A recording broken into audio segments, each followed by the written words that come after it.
Happy சபத். பரிசுத்த அலங்காரத்துடனே கர்த்தரை தொழுது கொள்ளுங்கள். பூலோகத்தாரே, நீங்கள் யாவரும் அவருக்கு முன்பாக நடுங்குங்கள். தேவனை தொழுது கொள்ள வந்திருக்கிற உங்கள் அனைவரையும் குடியாத்தம் திருச்சபையின் சார்பாக நாங்கள் வாழ்த்தி வரவேற்றுக் கொள்கிறோம்.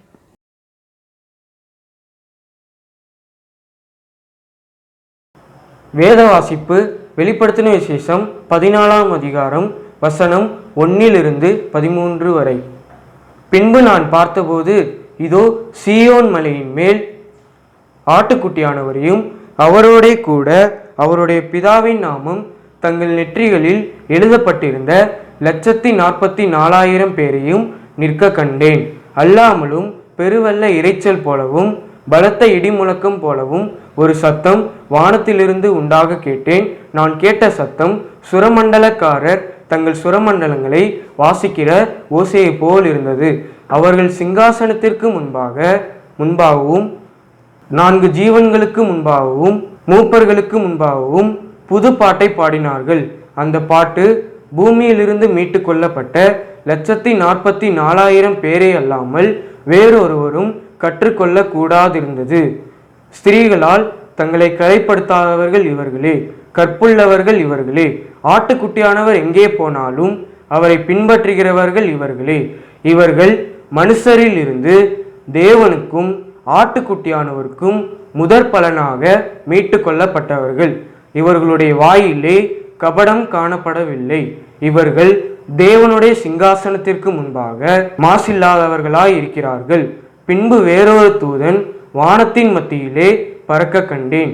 அவன் பூமியில் வாசம் பண்ணுகிற சகல ஜாதிகளும் கோத்திரத்தாருக்கும் பாஷைக்காரருக்கும் ஜனக்கூட்டத்தாருக்கும் அறிவிக்கத்தக்கதாக நித்திய சுவிசேஷத்தை உடையவனாயிருந்து மிகுந்த சத்தமிட்டு, தேவனுக்கு பயந்து அவரை மகிமைப்படுத்துங்கள், அவர் நியாய தீர்ப்பு கொடுக்கும் வேலை வந்தது. வானத்தையும் பூமியையும் சமுத்திரத்தையும் நீரூற்றுகளையும் உண்டாக்கினவரையே தொழுது கொள்ளுங்கள் என்று கூறினான். வேறொரு தூதன் பின் சென்று, பாபிலோன் மகாநகரம் விழுந்தது, தன் வேசித்தனமாகிய உக்கிரமான மதுவை சகல ஜாதிகளுக்கும் குடிக்க கொடுத்தாளே என்றான். அவர்களுக்கு பின்னே 3ஆம் தூதன் வந்து மிகுந்த சத்தமிட்டு மிருகத்தையும் அதன் சொரூபத்தையும் வணங்கி, தன் நெற்றியிலாவது தன் கையிலாவது அதன் முத்திரையை தரித்து கொள்கிறவன் எவனோ அவன் தேவனுடைய கோபாக்கினை ஆகிய பாத்திரத்திலே கலப்பில்லாமல் வார்க்கப்பட்ட அவருடைய உக்கிரமாகிய மதுவை குடித்து பரிசுத்த தூதர்களுக்கு முன்பாகவும் ஆட்டுக்குட்டியானவருக்கு முன்பாகவும் அக்கினியினாலும் கந்தகத்தினாலும் வாதிக்கப்படுவான். அவர்களுடைய வாதையின் புகை சதா காலங்களிலும் எழும்பும். மிருகத்தையும் அதன் சொரூபத்தையும் வணங்குகிறவர்களுக்கும் அதனுடைய நாமத்தின் முத்திரையை தரித்து கொள்கிற எவனுக்கும் இரவும் பகலும் இளைப்பாறுதல் இராது.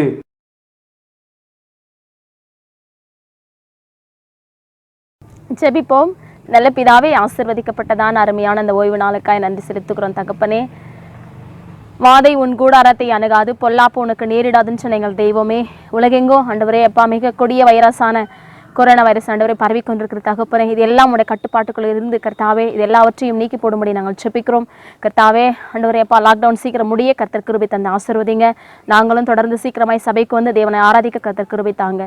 உங்களுடைய பிள்ளைகள் எல்லாரையும் உடைய ரத்தத்தினால் எடுத்து பாதுகாத்துக் கொள்ளுங்க, ஆளுகை செய்யுங்க. இயேசுவின் நாமத்தினாலே ஒப்பு கொடுத்து வேண்டிகளும் செய்யணும் நல்ல பிதாவே, ஆமேன்.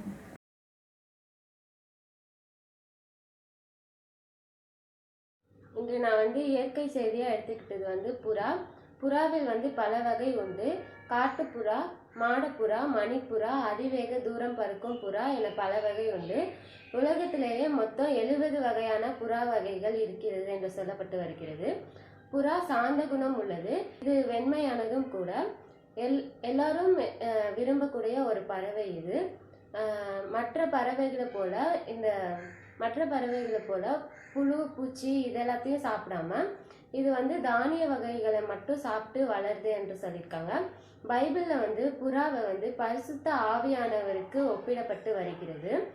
தேவன் ஞானஸ்தானம் எடுக்கும்போது ஆவியானவர் புறாவை போல இறங்கி வந்தார். அதுபோல ஆவியானவர் நமக்குள் இறங்கி வரும்போது கோபம், எரிச்சல், வைராக்கியம் இதெல்லாத்தையும் நம்ம விலக்கி சாந்தம், அமைதி, பொறுமை இதெல்லாம் நம்மளுக்கு வருது என்று சொல்றாங்க. இது ஒரு சமாதானத்தின் சின்னம் அப்படின்னு சொல்லப்பட்டு வருது. இந்த புறாவின் மூலமா நம்ம 3 ஆவிக்குரிய பாடங்கள் நம்ம கத்துக்க போறோம். புறா பரிசுத்தமானது. பழைய ஏற்பாட்டில் புறாவை பாவ நிவாரண பலிக்கு பயன்படுத்தினார்.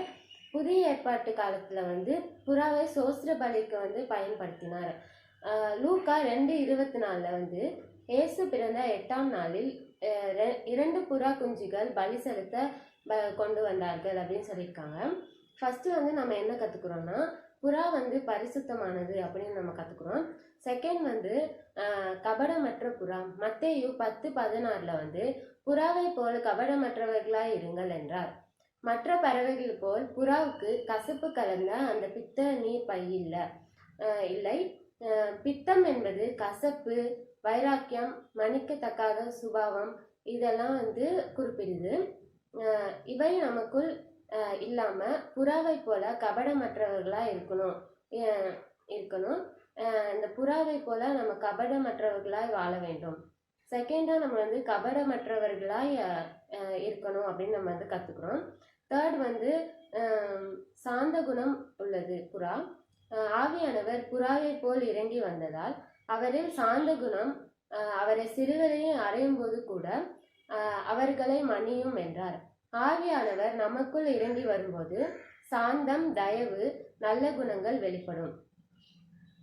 புறாவை போல நம்ம இன்னைக்கு நம்ம புறா கிட்ட இருந்து நம்ம 3 விஷயம் கத்துக்கிட்டோம். புறாவை போல பரிசுத்தமானதா இருக்க வேண்டும். செகண்ட்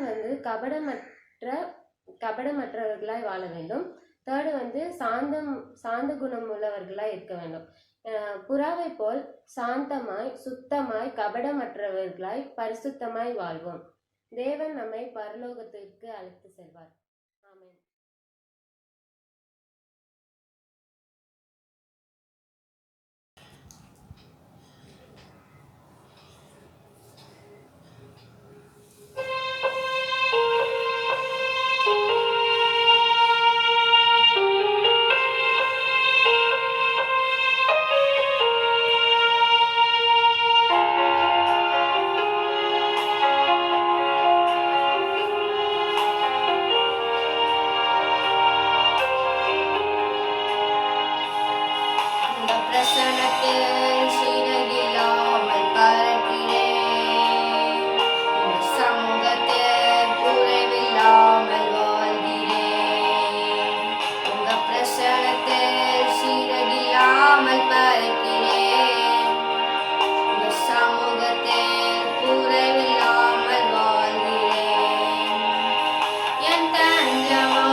வாக்கும் நிறைவே உங்க பிரசனத்தில் சீரகில்லா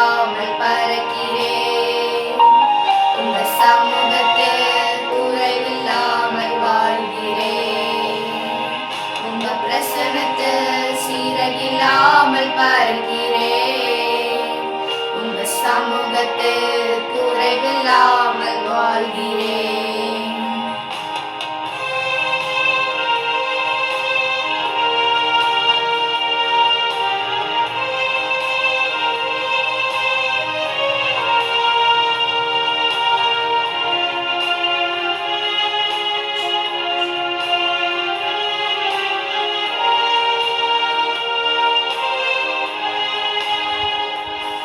பொய்யான வாழ்வையே மெய்யாக மாற்றி நீர் மண்ணான என்னையே உன் கண்கள் கண்டதே. பொய்யான வாழ்வையே மெய்யாக மாற்றி நீர் மண்ணான என்னையே உன் கண்கள் கண்டதே. உங்க பிரசனத்தில் சிறகில்லாமல் பறக்கிறேன்.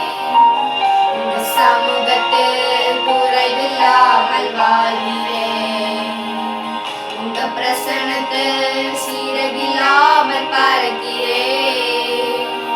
உங்க சமூகத்தில் குறைவில்லாமல் வாழ்கிறேன்.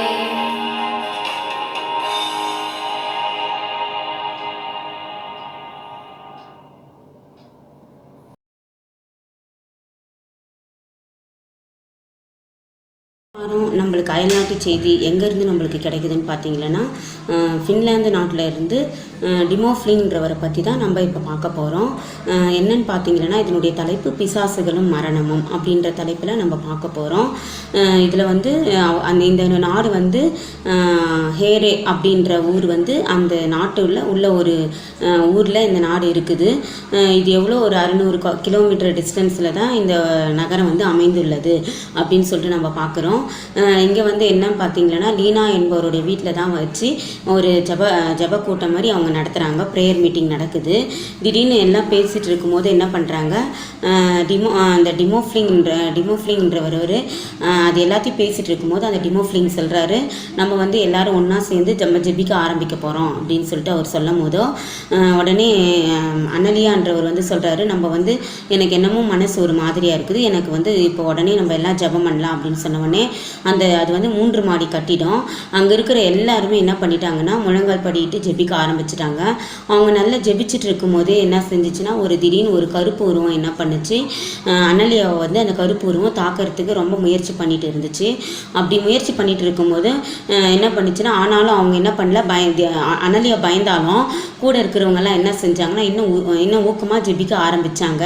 அப்போ வந்து பார்த்தீங்களன்னா ஜெபிச்ச உடனே திடீர்னு ஒரு வெளிச்சம் வந்து என்ன பண்ணுச்சுன்னா அந்த கருப்பு உருவத்தை வந்து வெளியே துரத்தி விட்டுடுச்சு. வெளியே துரத்தி விட்டுட்டு ஒரு 10 நிமிஷத்துக்கு என்ன பண்ணுச்சுன்னா அந்த வெளிச்சம் வந்து அந்த கருப்பு உருவத்தை வராமல் தடுத்துச்சு. அதுக்கப்புறம் வந்து அது உள்ளே வர முடியாமல் அது அங்கே இருந்துச்சு. இந்த சம்பவம் நடந்த உடனே எல்லாம் பேசிகிட்டு இருந்தாங்க, இந்த 2 வெளிச்சத்தை பற்றி பேசிகிட்டு இருந்தாங்க. இந்த கருப்பு உருவத்தை வந்து வெளிச்சம் அந்த நிழலை வந்து நாங்கள் பார்த்தோம் அப்படின்னு எல்லாம் பேசிகிட்டு இருக்கும்போதோ அந்த வெளிச்சம் தான் வந்து நம்மளை காப்பாற்றிருக்குது அப்படின்னு சொல்லிட்டு பேசிகிட்டு இருக்கும்போதோ பக்கத்து வீட்டு மாடி மேலே என்ன பண்ணுச்சுன்னா எதிர் வீட்டு மாடியில் இந்த சம்பவம் நடக்கிற அப்போ தான் என்ன பண்ணுச்சு, ஒருத்தர் வந்து தற்கொலை பண்ணிக்கினாரு அப்படின்னு சொல்லிட்டு அனலியா சொன்ன உடனே இவர் வந்து அனலியா என்ன பண்ணார், தன்னுடைய எல்லாம் உண்மையை ஒத்துக்கினார். இதுக்கு முன்னாடி அவர் வந்து ஆவி மார்க்கத்தில் ஈடுபட்டதாக இருந்தாலும் அந்த ஆவி பிரச்சனை வந்து அவருக்கு இருந்துச்சு, அந்த தொல்லை இருந்துச்சு அப்படின்றத வந்து அவர் ஒப்புக்கொண்டார். அதுக்கப்புறம் அவர் வந்து ஒப்புக்கொண்ட பிறகும் அனலியை தூங்கும் பொழுதும் அது விடிகிற வரைக்கும் என்ன பண்ணுமோ அந்த வெளிச்சம் வந்து அவரை விட்டு போகாமல் அவர் கூடவே இருந்துச்சான். உடனே அனலியா என்ன பண்ணாரா, செவன்த் டே சர்ச்சில் நம்ம செவன்த் டே அட்வென்டிஸ்டில் வந்து சேர்ந்து என்ன பண்ணாரா, அவர் வந்து ஞானஸ்தானம் எடுத்தாராம். அவர் வந்து தெளிவாக சொல்கிறாரு, ஞானஸ்தானம் எடுத்த பிறகு இந்த தொல்லை இல்லாமல் இருக்கிறோம் அப்படின்னு சொல்லிட்டு அவர் சொல்கிறாரு. உடனே என்ன ஆகுதுன்னு பார்த்தீங்கன்னா அனலியா என்ன செய்கிறாரு, அதை சொல்லிட்டு உடனே அப்போ தான் டிமோ உணர்றாரு, சாத்தானுக்கும் தேவனுக்கும் இடையே நடக்கிற ஒரு பெரிய போராட்டம் வந்து கண்ணால் பார்த்தேன் அப்படின்றத வந்து அவர் உணர்ந்துட்டு அவர் என்ன பண்ணிட்டாரு, சரி படுக்க போயிட்ட பிறகு என்ன ஆச்சுன்னு பார்த்தீங்கன்னா போயிட்ட பிறகு வந்து ஒரு சத்தம் வந்து அவருக்கு கேட்டுகிட்டே இருந்துச்சான், நீ வந்து ஞானஸ்தானம் எடுக்கக்கூடாது அப்படின்ற சத்தம் வந்து கேட்டுகிட்டே இருந்துச்சான். அவருக்கு வந்து அந்த சத்தம் வந்து ரொம்ப தொல்லையாக இருந்துச்சாம். அந்த சத்தம் எப்போ கேட்டுச்சுன்னு பார்த்தாங்கன்னா அந்த தற்கொலை செஞ்சு கொண்ட அந்த நிமிஷத்தில் தான் அந்த சம்பவம் வந்து அவருக்கு நடந்தது அப்படின்னு சொல்லியிருக்கிறாரு. அது மட்டும் இல்லை அந்த தற்கொலை நடந்த உடனே அந்த சம்பவம் நடந்த உடனே என்ன ஆச்சுன்னா இவர் அதையும் மீறி என்ன பண்ணிட்டாரு, ஞானஸ்தானம் எடுத்து நம்ம செவன்த் டே அட்வென்டிஸ்ட்லேயே ஞானஸ்தானம் எடுத்து போதகராகவும் அவர் ஆயிட்டாரு. மறுபடியும் அவரை பார்க்க ஒரு 2 போதகர் வந்து என்ன செஞ்சாங்க, நம்ம ஸ்வீடன் நாட்டுக்கு போகிறோம், அங்கே வந்து போயிட்டு இந்த பிரச்சனைகள் எல்லாம் இருக்கிறவங்கள வந்து நம்ம பார்த்து பேசணுன்ற மாதிரி அவங்க வந்து ஊழியம் பண்ணுற மாதிரி போயிட்ட உடனே இவர் வந்து போயிட்ட பிறகு நைட்டு என்ன பண்ணுச்சு, இன்னொரு போதகர் ஒருத்தர் என்ன பண்ணிட்டாரு, நல்லா தூங்கிட்டு இருக்கும்போது அவருக்கு வந்து திடீர்னு டிமோக்காக ஜெபிக்க சொல்லி கர்த்தர் சொன்னதை மாதிரி அவர் ஜெபிச்சார். உடனே இவர் மறுநாள் காலையில் மார்னிங் வந்த உடனே டிமோ பார்த்து, உனக்கு நைட்டு ஏதாவது பிரச்சனை ஏற்பட்டுச்சா, உனக்கு நைட்டு ஏதாவது சம்பவம் நடந்ததா அப்படின்னு சொல்லிட்டு அவர் கேட்குறாரு. கேட்ட உடனே ஏன் அப்படி கேட்குறேன்னா, எனக்கு வந்து ஆண்டவர் வந்து உனக்காக ப்ரேயர் பண்ண சொல்லி கர்த்தர் என்னிடகிட்ட வந்து சொன்னார் அப்படின்ற மாதிரி அவர் சொன்னார். உடனே வேறொருவரும் அதே மாதிரி வந்து சொன்ன உடனே அப்போ தான் அவர் ரொம்ப உணர்ந்தாராம். தேவன் இருக்கிறத வந்து ரொம்ப ரொம்ப அவர் வந்து உணர்ந்தாராம். தேவன் வந்து நம்மளோட கூட இருக்கிறாரு, இனி நம்ம வந்து எதுக்கும் பயப்படக்கூடாது, இனி ஆவியோ இல்லை எதை நினச்சி வந்து நம்ம கலங்கக்கூடாது அப்படின்னு சொல்லிட்டு அவர் ரொம்ப உணர்ந்தாராம். அவ்வளோதாங்க. இதுதான் நம்மளும் என்ன பண்ணுறோம், ஒரு சின்ன சின்ன விஷயத்துக்காக ரொம்ப பயந்து இருக்கிறோம். இப்போ பார்த்தீங்கன்னா நம்மளுக்கு நிறைய பேருக்கு இருட்டுனாவே ரொம்ப பயமாக இருக்கும், பேய் அப்படி இப்படின்னு சொல்லிட்டு. 1000 பயங்கள் நம்மளை இருந்தாலும் அது நம்மளை அணுகாத தேவன் வந்து காப்பாரு அப்படின்றத நம்ம இவர் மூலயமா தான் நம்ம தெரிஞ்சுக்கிறோம். இதுதான் இந்த வாரத்தோட அயல்நாட்டு செய்தி. ஆமீன்.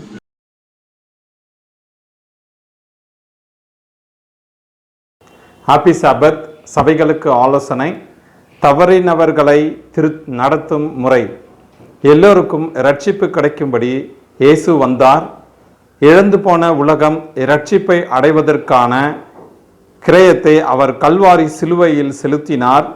அவர் தாமே வெறுத்து தற்தியாகம் செய்து சுயநலமற்ற ஊழியம் புரிந்து தாழ்மையுள்ளவராக நடந்து எல்லாவற்றிற்கும் மேலாக தமது ஜீவனையும் பலியாக படைத்தது இழந்து போன மனிதரின் பேரில் அவருக்கு இருக்கும் அன்பின் ஆழத்தை சுட்டி காட்டுகின்றது. இழந்து போனதை தேடவும் இரட்சிக்கவுமே அவர் உலகத்திற்கு வந்தார். ஒவ்வொரு ஜாதியிலும் பாஷைக்காரரிலும் உள்ள பாவிகளுக்கும், அதுவும் எல்லா நிலையிலுள்ள பாவிகளுக்கும் சேவை செய்யவே வந்தார். அவர் எல்லாரையும் மீட்டு அதன் கிரயத்தை செலுத்தி அவர்கள் தம்மோடு ஐக்கியப்படவும் தமது அனுதாபத்தில் பங்கடையவும் செய்தார். பெரும் பாவிகளையும் கேடாக தவறுகிறவர்களையும் அவர் விட்டு கடந்து செல்லவில்லை. யாருக்கு அவரது ஊழியம் அதிகமாக தேவைப்பட்டதோ அவர்களுக்கு ரட்சிப்பு கொண்டு வந்தார். யாரிடம் பெரிய அளவுக்கு சீர்திருத்தம் தேவையாக இருந்ததோ அவர்களிடம் ஆழ்ந்த அனுதாபம் காட்டினார். யாரிடம் அதிக அனுதாபம் காட்டினாரோ அவர்களுக்காக அதிக ஊக்கத்தோடு ஊழியம் செய்தார். யாருடைய நிலைமை முழுவதும் நம்பிக்கையற்றதாக காணப்பட்டதோ அவரது மறுரூபமாக்கும் கிருபை யாருக்கு அதிகமாக தேவைப்பட்டதோ அவர்களுக்காக அவரது பேரன்பின் இருதயம் அதிகமாக அதன் மகா ஆழத்தின் அடிமட்டும் தூண்டப்பட்டது. ஆமேன்.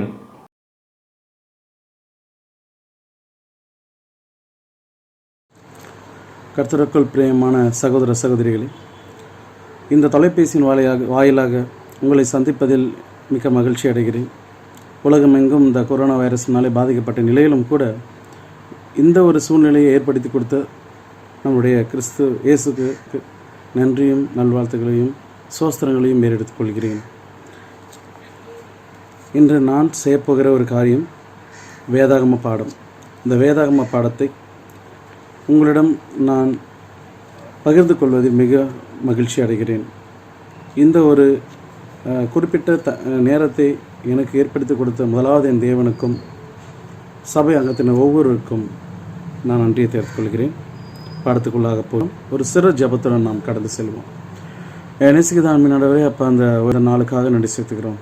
ஆண்டவரே, யாருக்கும் கிட்டாத ஸ்லாக்கத்தை நீங்கள் எங்களுக்கு கொடுத்துருக்கீங்க, அதற்காக நன்றி செலுத்துகிறோம். ஆண்டவரே, 2 மாதங்கள் முன்னதாக ஆண்டவரே இருந்தவர்கள் இன்று இல்லை என்பதை நாங்கள் பார்க்கிறோம்.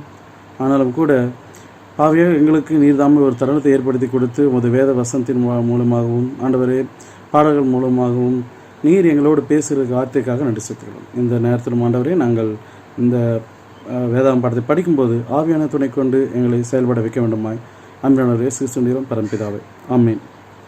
இன்று 8வது பாடம், சிருஷ்டிப்பு அடித்தளமாக ஆதியாகமம், பகுதி 1 நான் உங்களிடத்தில் பகிர்ந்து கொள்ளப் போகிறேன். ஓய்வு நாள் பிற்பகல் மரண வசனமானது என்று கொடுத்துருக்கிறாங்க. என்ன கொடுத்துருக்காங்கனாக்கா, யோவான் 1ஆம் அதிகாரம் 1 - 4 வசனங்கள்.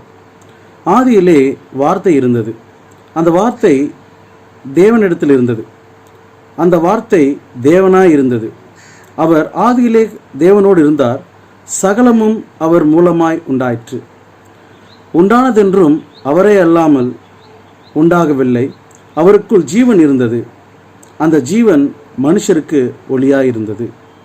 இவ்வாறாக இந்த யோவான் 1ஆம் அதிகாரம் 1 முதல் 4 வசனங்கள் நமக்கு இந்த சிருஷ்டிப்பின் செய்தியை குறிப்பதாக சொல்கிறது. ஆதியிலே வார்த்தை இருந்தது. தேவன் இந்த உலகத்தை படைக்கும்போது அவருடைய வார்த்தையினாலே படைத்தார் என்பதை நாம் ஆதியாகம புஸ்தகத்திலிருந்து பார்க்க முடியும். குறிப்பாக ஆதியாகமத்தின் முதல் அதிகாரங்கள் வேதாகமத்தின் ஏனைய பகுதிகளாக அடித்தளமாக இருக்கிறது. இதுதான் ஒரு ஃபண்டமெண்டல் பேசிக்காக இருக்குதுன்னு சொல்கிறாங்க. இதனுடைய கருத்துக்கள் அப்படின்னு பார்க்கும்போது என்னென்னலாம் இருக்குது அப்படின்னா, ஆதியாகம புஸ்தகத்தில் சிருஷ்டிப்பின் மூவரும் பங்கு, அதாவது சிருஷ்டிப்பை மூவராக இணைந்து செய்திருக்கிறார்கள், படைத்திருக்கிறார்கள், சிருஷ்டித்திருக்கிறார்கள் என்று சொல்லப்பட்டிருக்கிறது. ஓய்வு நாள் குறித்ததான வசனங்கள் உண்டு. எப்படி ஓய்வு நாள் உருவானது என்பதையும், தீமையின் தோற்றம், எப்படி சாத்தானவன் ஏவாளை வஞ்சித்தான், ஆதாமை வஞ்சித்தான் என்பதை குறித்ததான தோற்றத்தையும் இங்கே இருக்கிறது. மேசியா மீட்பின் திட்டம், முதலாவது தீர்க்க தரிசனம் ஆதியாகமம் 3:15, அதை குறித்ததானதையும் இங்கே கொடுத்திருக்கிறார்கள். உலகளாவிய ஜலப்பிரளயம், எப்படி நோவா காலத்தில் ஜலப்பிரளயம் வந்தது, மக்கள் எப்படி அழிந்து போனார்கள் என்பதையும் கொடுத்திருக்கிறார்கள். உடன்படிக்கை, எப்படி ஆண்டவர் உடன்படிக்கை செய்தார் என்பதையும் இந்த வேதத்தின் மூலியமாக, அதிகாரத்தின் மூலியமாக கொடுக்கப்பட்டிருக்கு. பாஷை தாறுமாறு, மக்கள் சிதறத்தல், இப்படியாக எப்படி செய்தார், ஆண்டவர் செய்தார் என்பதையும் கொடுத்திருக்கிறார்கள். காலவரிசை, வம்ச வரலாறு, எப்படி ஆதாம் முதல் தொடங்கி கிறிஸ்து வரைக்கும் எப்படி வருகிறது என்பதையும் இங்கே கொடுத்திருக்கிறார்கள். தேவ வார்த்தையின் வல்லமை, அவருடைய வார்த்தையின் வல்லமை எவ்வாறாக செயல்படுகிறது என்பதையும் இங்கே ஆதியாகமம் 1:3, 2 தீமோத்தேயு 3:16 இவ்வளவு வசனங்கள் கூறுகிறது. தேவ வார்த்தையின் வல்லமை, மனிதர்களின் இயல்பு, தேவனுடைய குணம், ஆண் பெண் திருமணம், உக்ரானத்துவம், புது சிருஷ்டிப்பின் வாக்குறுதி, இப்படியாக பலவிதமான காரியத்தை இந்த வேதத்தின் மூலமாக நாம் படிக்க இருக்கிறோம். ஞாயிற்றுக்கிழமை பாடத்துக்கு செல்வோம். மிக எளிமையாக பார்ப்போம். ஆதியில், முதலாவது பகுதியிலே ஆதியில் என்ற ஒரு தலைப்பிலே கொடுத்திருக்கிறார்கள். ஆதியிலே தேவன் வானத்தையும் பூமியும் சிருஷ்டித்தார். இது சிறு பிள்ளைகள் முதற்கொண்டு அனைவரும் சொல்லக்கூடிய ஒரு வசனம். ஆதியிலே தேவன், அதாவது எந்த ஒரு புத்தகமும் சரி, அதாவது எந்த மதத்தினரும் சரி, இவர்தான் சிருஷ்டித்தார் என்பது எந்த புத்தகத்திலும் அல்ல. ஆனால் இந்த வேத புத்தகத்தின் வாயிலாக இயேசு கிறிஸ்து தான் இந்த உலகத்தை படைத்தார் என்பதை திட்டவட்டமாக முதலாவது வசனத்திலே ஆண்டவர் சொல்லியிருப்பது ரொம்பவும் வியக்கத்தக்கதான ஒரு விஷயமாக கொடுத்திருக்கிறார். மீண்டுமாக பார்க்கும்போது ஆழமும் அர்த்தமும் மிக வார்த்தைகளோடு வேதாகமும் துவங்குகிறது. சாதாரண வார்த்தைகளாக இருந்தாலும் கூட அவற்றின் அர்த்தம் அளவிட முடியாதது. நாம் யார், ஏன் இங்கு இருக்கிறோம், எப்படி இங்கு வந்தோம் என்று தத்துவம் கேட்கிற மிகப்பெரிய கேள்விகளுக்கு அவை பதிலளிக்கிறது. நாம் யார் என்பதை இந்த வசனத்தின் மூலமாக கூறப்படுகிறது. நம்முடைய சிருஷ்டி கர்த்தர் என்பதையும் திருவுளம் பற்றுகிறார். தேவன் நம்மை சிருஷ்டித்ததால் நாம் இருக்கிறோம். நாம் பரிணாம வளர்ச்சியால் உண்டாகவில்லை. டார்வின்ஸ் தியரியை பற்றி நீங்கள் படிச்சிருப்பீங்க. அவர் என்ன சொல்கிறாருனாக்கா, ஒரு அணுவிலிருந்து உருவாச்சு, ஒரு செல் இருந்தால் உருவாச்சு, அமீபாலிருந்தால் உருவாச்சு, அதிலிருந்து படிப்படியாக மிருகங்கள்லேருந்து மனிதன் வந்தான் அப்படின்னு சொல்லி கொடுக்குறாங்க. ஆனால் அது தவறு. ஆண்டவர் தாமே தன்னுடைய சொந்த கரங்களாலே ஆதாமை படைத்தார், முதல் மனிதனை படைத்தார் என்பதை இந்த வசனத்தின் மூலமாக நமக்கு திட்டவட்டமாக கூறுகிறார். அது மட்டும் இல்லாமல் சிருஷ்டிப்பு, எப்படி இந்த உலகத்தை அனைத்தையும் படைத்தார் என்பதையும் இந்த ஆதியாகம புஸ்தகத்தின் மூலமாக நமக்கு வெளிப்படுத்துகிறார். இன்னுமாக சொல்லப்போனால் நம் தோற்றம் குறித்து அறிவியல் கற்பித்தபடி எந்த நோக்கமும் அர்த்தமும் இல்லாமல் எதேச்சையாகவும் உருவாகவில்லை. டார்வினிய பரிணாம கொள்கை எவ்விதத்திலும் வேதாந்தத்து முரணானது. அது தவறானது அப்படின்னு சொல்லி கொடுக்குறாங்க. அதை வேதாகமத்துடன் ஒத்துப்போக வைக்க சிலர் முயற்சிப்பது கிறிஸ்தவர்களை வேடிக்கையாளராக காட்டுகிறார்கள். ஆதியில் தேவன் நம்மை சிருஷ்டித்தார், எனவே அந்த ஆதிக்கு முன்னரே தேவன் இருக்கிறார். இங்கே பார்க்கும்போது எல்லோஹீம் அப்படின்னு சொல்லி ஒரு வார்த்தை கொடுக்குறாங்க. இந்த எல்லோஹீம் அப்படின்னு பார்த்தீங்கன்னாக்கா, எல்லோனாக்கா தேவன் தான் இந்த சிருஷ்டிப்புக்கெல்லாம் காரணராக இருக்கிறார் என்பதை குறிப்பிட்டிருக்கிறாங்க. அது மட்டும் மூவராக இந்த சிருஷ்டிப்பை செய்திருக்கிறார்கள், படைத்திருக்கிறார்கள் என்று சொல்கிறார்கள். பிதா, குமாரன், பரிசுத்த ஆவியானவர். இவர் மூவருமாக சேர்ந்து இந்த உலகத்தினை படைத்திருக்கிறார்கள். உலகத்தில் உள்ள அனைத்தையும் படைத்திருக்கிறார் அப்படின்னு இங்கு கூறப்படுகிறது. அது மட்டுமல்லாமல் பூமிக்கும் சூரியனுக்கும் சந்திரனுக்கும் உள்ள தொடர்பால் காலம் உருவாகிறதுக்கு முன்னரே தேவன் இருந்தார். காலை மாலை என்கிற தினசரி சுழற்சி, மாதங்கள், வருடங்கள் ஆகிய காலத்திற்கு ஆன அடிப்படை ஆதியிலே நாம் சிருஷ்டிக்கப்பட்டதை வேதாந்தத்தின் பிற வசனங்களும் சொல்கின்றன. தேவன் எப்படி சிருஷ்டித்தார் என்பதை உறுதி செய்கின்றன. இது யோவான் 1 முதல் 3 வசனங்கள் இவ்வாறாக நமக்கு தெளிவாக கூறுகிறது. ஒரு கேள்வி இங்கே கொடுத்துருக்குறாங்க. சிருஷ்டிப்பின் காரணர் யார்? இதுதான் அது நமக்கு சொல்லியிருக்கு. எபிரேயர் 1:2 வசனங்கள் இப்படியாக சொல்கிறது. இயேசுவே சிருஷ்டிப்பின் காரணர் என்று வேதாகமம் சொல்கிறது. சகலமும் அவர் மூலமாய் உண்டாயிற்று, உண்டானதொன்றும் அவராலே அல்லாமல் உண்டாகவில்லை. இது யோவான் 1:3 சொல்லியிருக்காங்க. இயேசுவின் மூலம் அவர் உலகங்களையும் உண்டாக்கினார் என்று எபிரேயர் 1 அதிகாரம் 1-2 வசனங்கள் சொல்கிறது. சகலமும் இயேசுவின் மூலம் சிருஷ்டிக்கப்பட்டதால் தாம் தொடங்கியதை அவரே நிறைவேற்றுவார் என்று நாம் நம்பிக்கையுடன் இருக்கலாம். ஏனென்றால் அவர் அல்பாவும் ஒமேகாவும் ஆதியும் அந்தமாகவும் இருக்கிறார். இது வெளிப்படுத்தல் 1:8 வெளிப்படுத்தல் 22:13 கொடுக்கப்பட்டிருக்கிறது. ஆகவே ஆதியிலிருந்து வெளிப்படுத்தல் முதல் வரை தேவன்தாமே அனைத்தையும் சிருஷ்டித்திருக்கிறார். அவரே காரணரும் கர்த்தருமாய் இருக்கிறார். ஆதியும் அந்தவுமாய் இருக்கிறார். அல்பாவும் ஒமேகாவும் இருக்கிறார் என்பதை இந்த ஞாயிற்றுக்கிழமை பாடத்தின் மூலமாக சொல்லப்படுகிறது. இன்னும் எளிமையாக பார்ப்போம். சிருஷ்டிப்பின் நாட்கள். இந்த சிருஷ்டிப்பின் நாட்கள் எப்படி உருவாகினது அப்படின்னு சொல்லி பார்க்கும்போது, எனக்கு சின்ன வயசில் நம்ம ஸ்கூலில் படிக்கிறப்ப அதை எப்படி அந்த சிருஷ்டிப்பை பிக்சர்ஸ் மூலிமா, வீடியோ மூலிமாவும் காட்டினாங்கன்றதை எப்போது என்னால் மறக்க முடியாத ஒரு தருணமாக இருக்குது. சிருஷ்டிப்பு வாரம் என்பது உருவகம் என்றோ கட்டுக்கதை என்றோ பார்க்கிற போக்கு சமீப வருடங்களாக காணப்படுகிறது. நிறைய பேர் என்ன பண்ணுறாங்க, சிருஷ்டிப்பு தானாக தொடங்கினது அப்படின்னு சொல்லி இந்த டார்வின்ஸ் தியரிய பரிமாண கொள்கையை வச்சுட்டே பண்ணுறாங்க. ஆனால் அப்படி அல்ல. தேவன் தாமே இந்த நாட்களை உருவாக்கியிருக்கிறார், வாரத்தை உருவாக்கியிருக்கிறார் என்பதை இந்த வசனத்தின் மூலமாக நாம் பார்க்க போகிறோம். சிருஷ்டிப்பு பற்றி வேதாகமம் என்ன சொல்கிறது? ஆதியாகமம் 1 சிருஷ்டிப்பின் நாட்களை எழுதினதின் பார்க்க வேண்டும். சரி, ஒரு நாள் என்பதற்கான எபிரேய வார்த்தை யாம். சிருஷ்டிப்பு சம்பவம் முழுவதிலும் அந்த வார்த்தை தான் வருகிறது. ஒரு நாள் என்கிற அர்த்தத்தில் தான் அது வருகிறது. அதாவது சிருஷ்டிப்பில் யாம் என்பதற்கு ஒரு நாள் என்ற அர்த்தம். அதாவது இங்கே என்ன சொல்லணும்னா, நாள் என்பது உருவக நடையில் சொல்லப்படுவதாக கூறுகிற அறிஞர்களும் கூட அந்த சம்பவத்தை எழுதின ஆசிரியர் ஒரு 24 மணி நேரம் என்பதை மனதில் வைத்து தான் எழுதியிருக்கிறார்.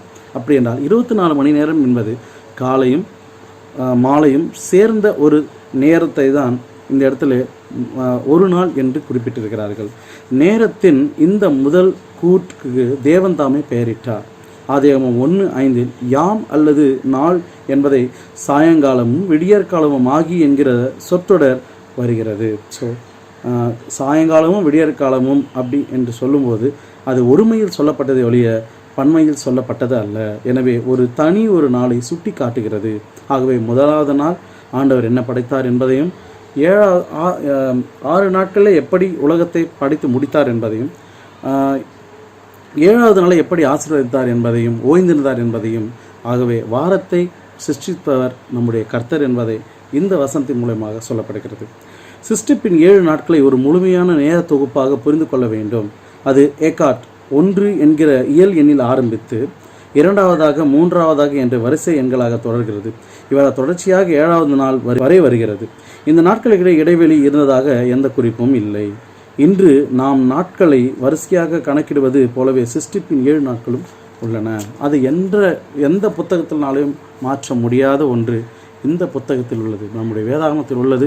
அதை யாராலையுமே மாற்ற முடியாது. வேறு யார் வந்தாலும் 8 நாளோ இல்லை 6 நாளோ இப்படியெல்லாம் மாற்றி வைத்தாலும் கூட கண்டிப்பாக முடியாது. ஆண்டவர் குறித்த ஒரு வாரம் 7 நாட்கள், அதில் 6 நாட்கள் சிருஷ்டிப்பின் நாள், 7வது நாள் ஓய்வு நாள். இதை தான் நம்முடைய தேவன் தம் விரல்களாலே எழுதின 4 கற்பனைகளையும் இந்த வார நாட்களை குறித்தான அடையாளத்தை கொடுக்கிறார். அதாவது 7 நாள் சிருஷ்டிப்பு வாரத்தை அடிப்படையாக வைத்தான் 7ஆம் நாள் ஓய்வு நாள் அமைகிறது அப்படின்னு சொல்லி இங்கே கொடுக்குறாங்க.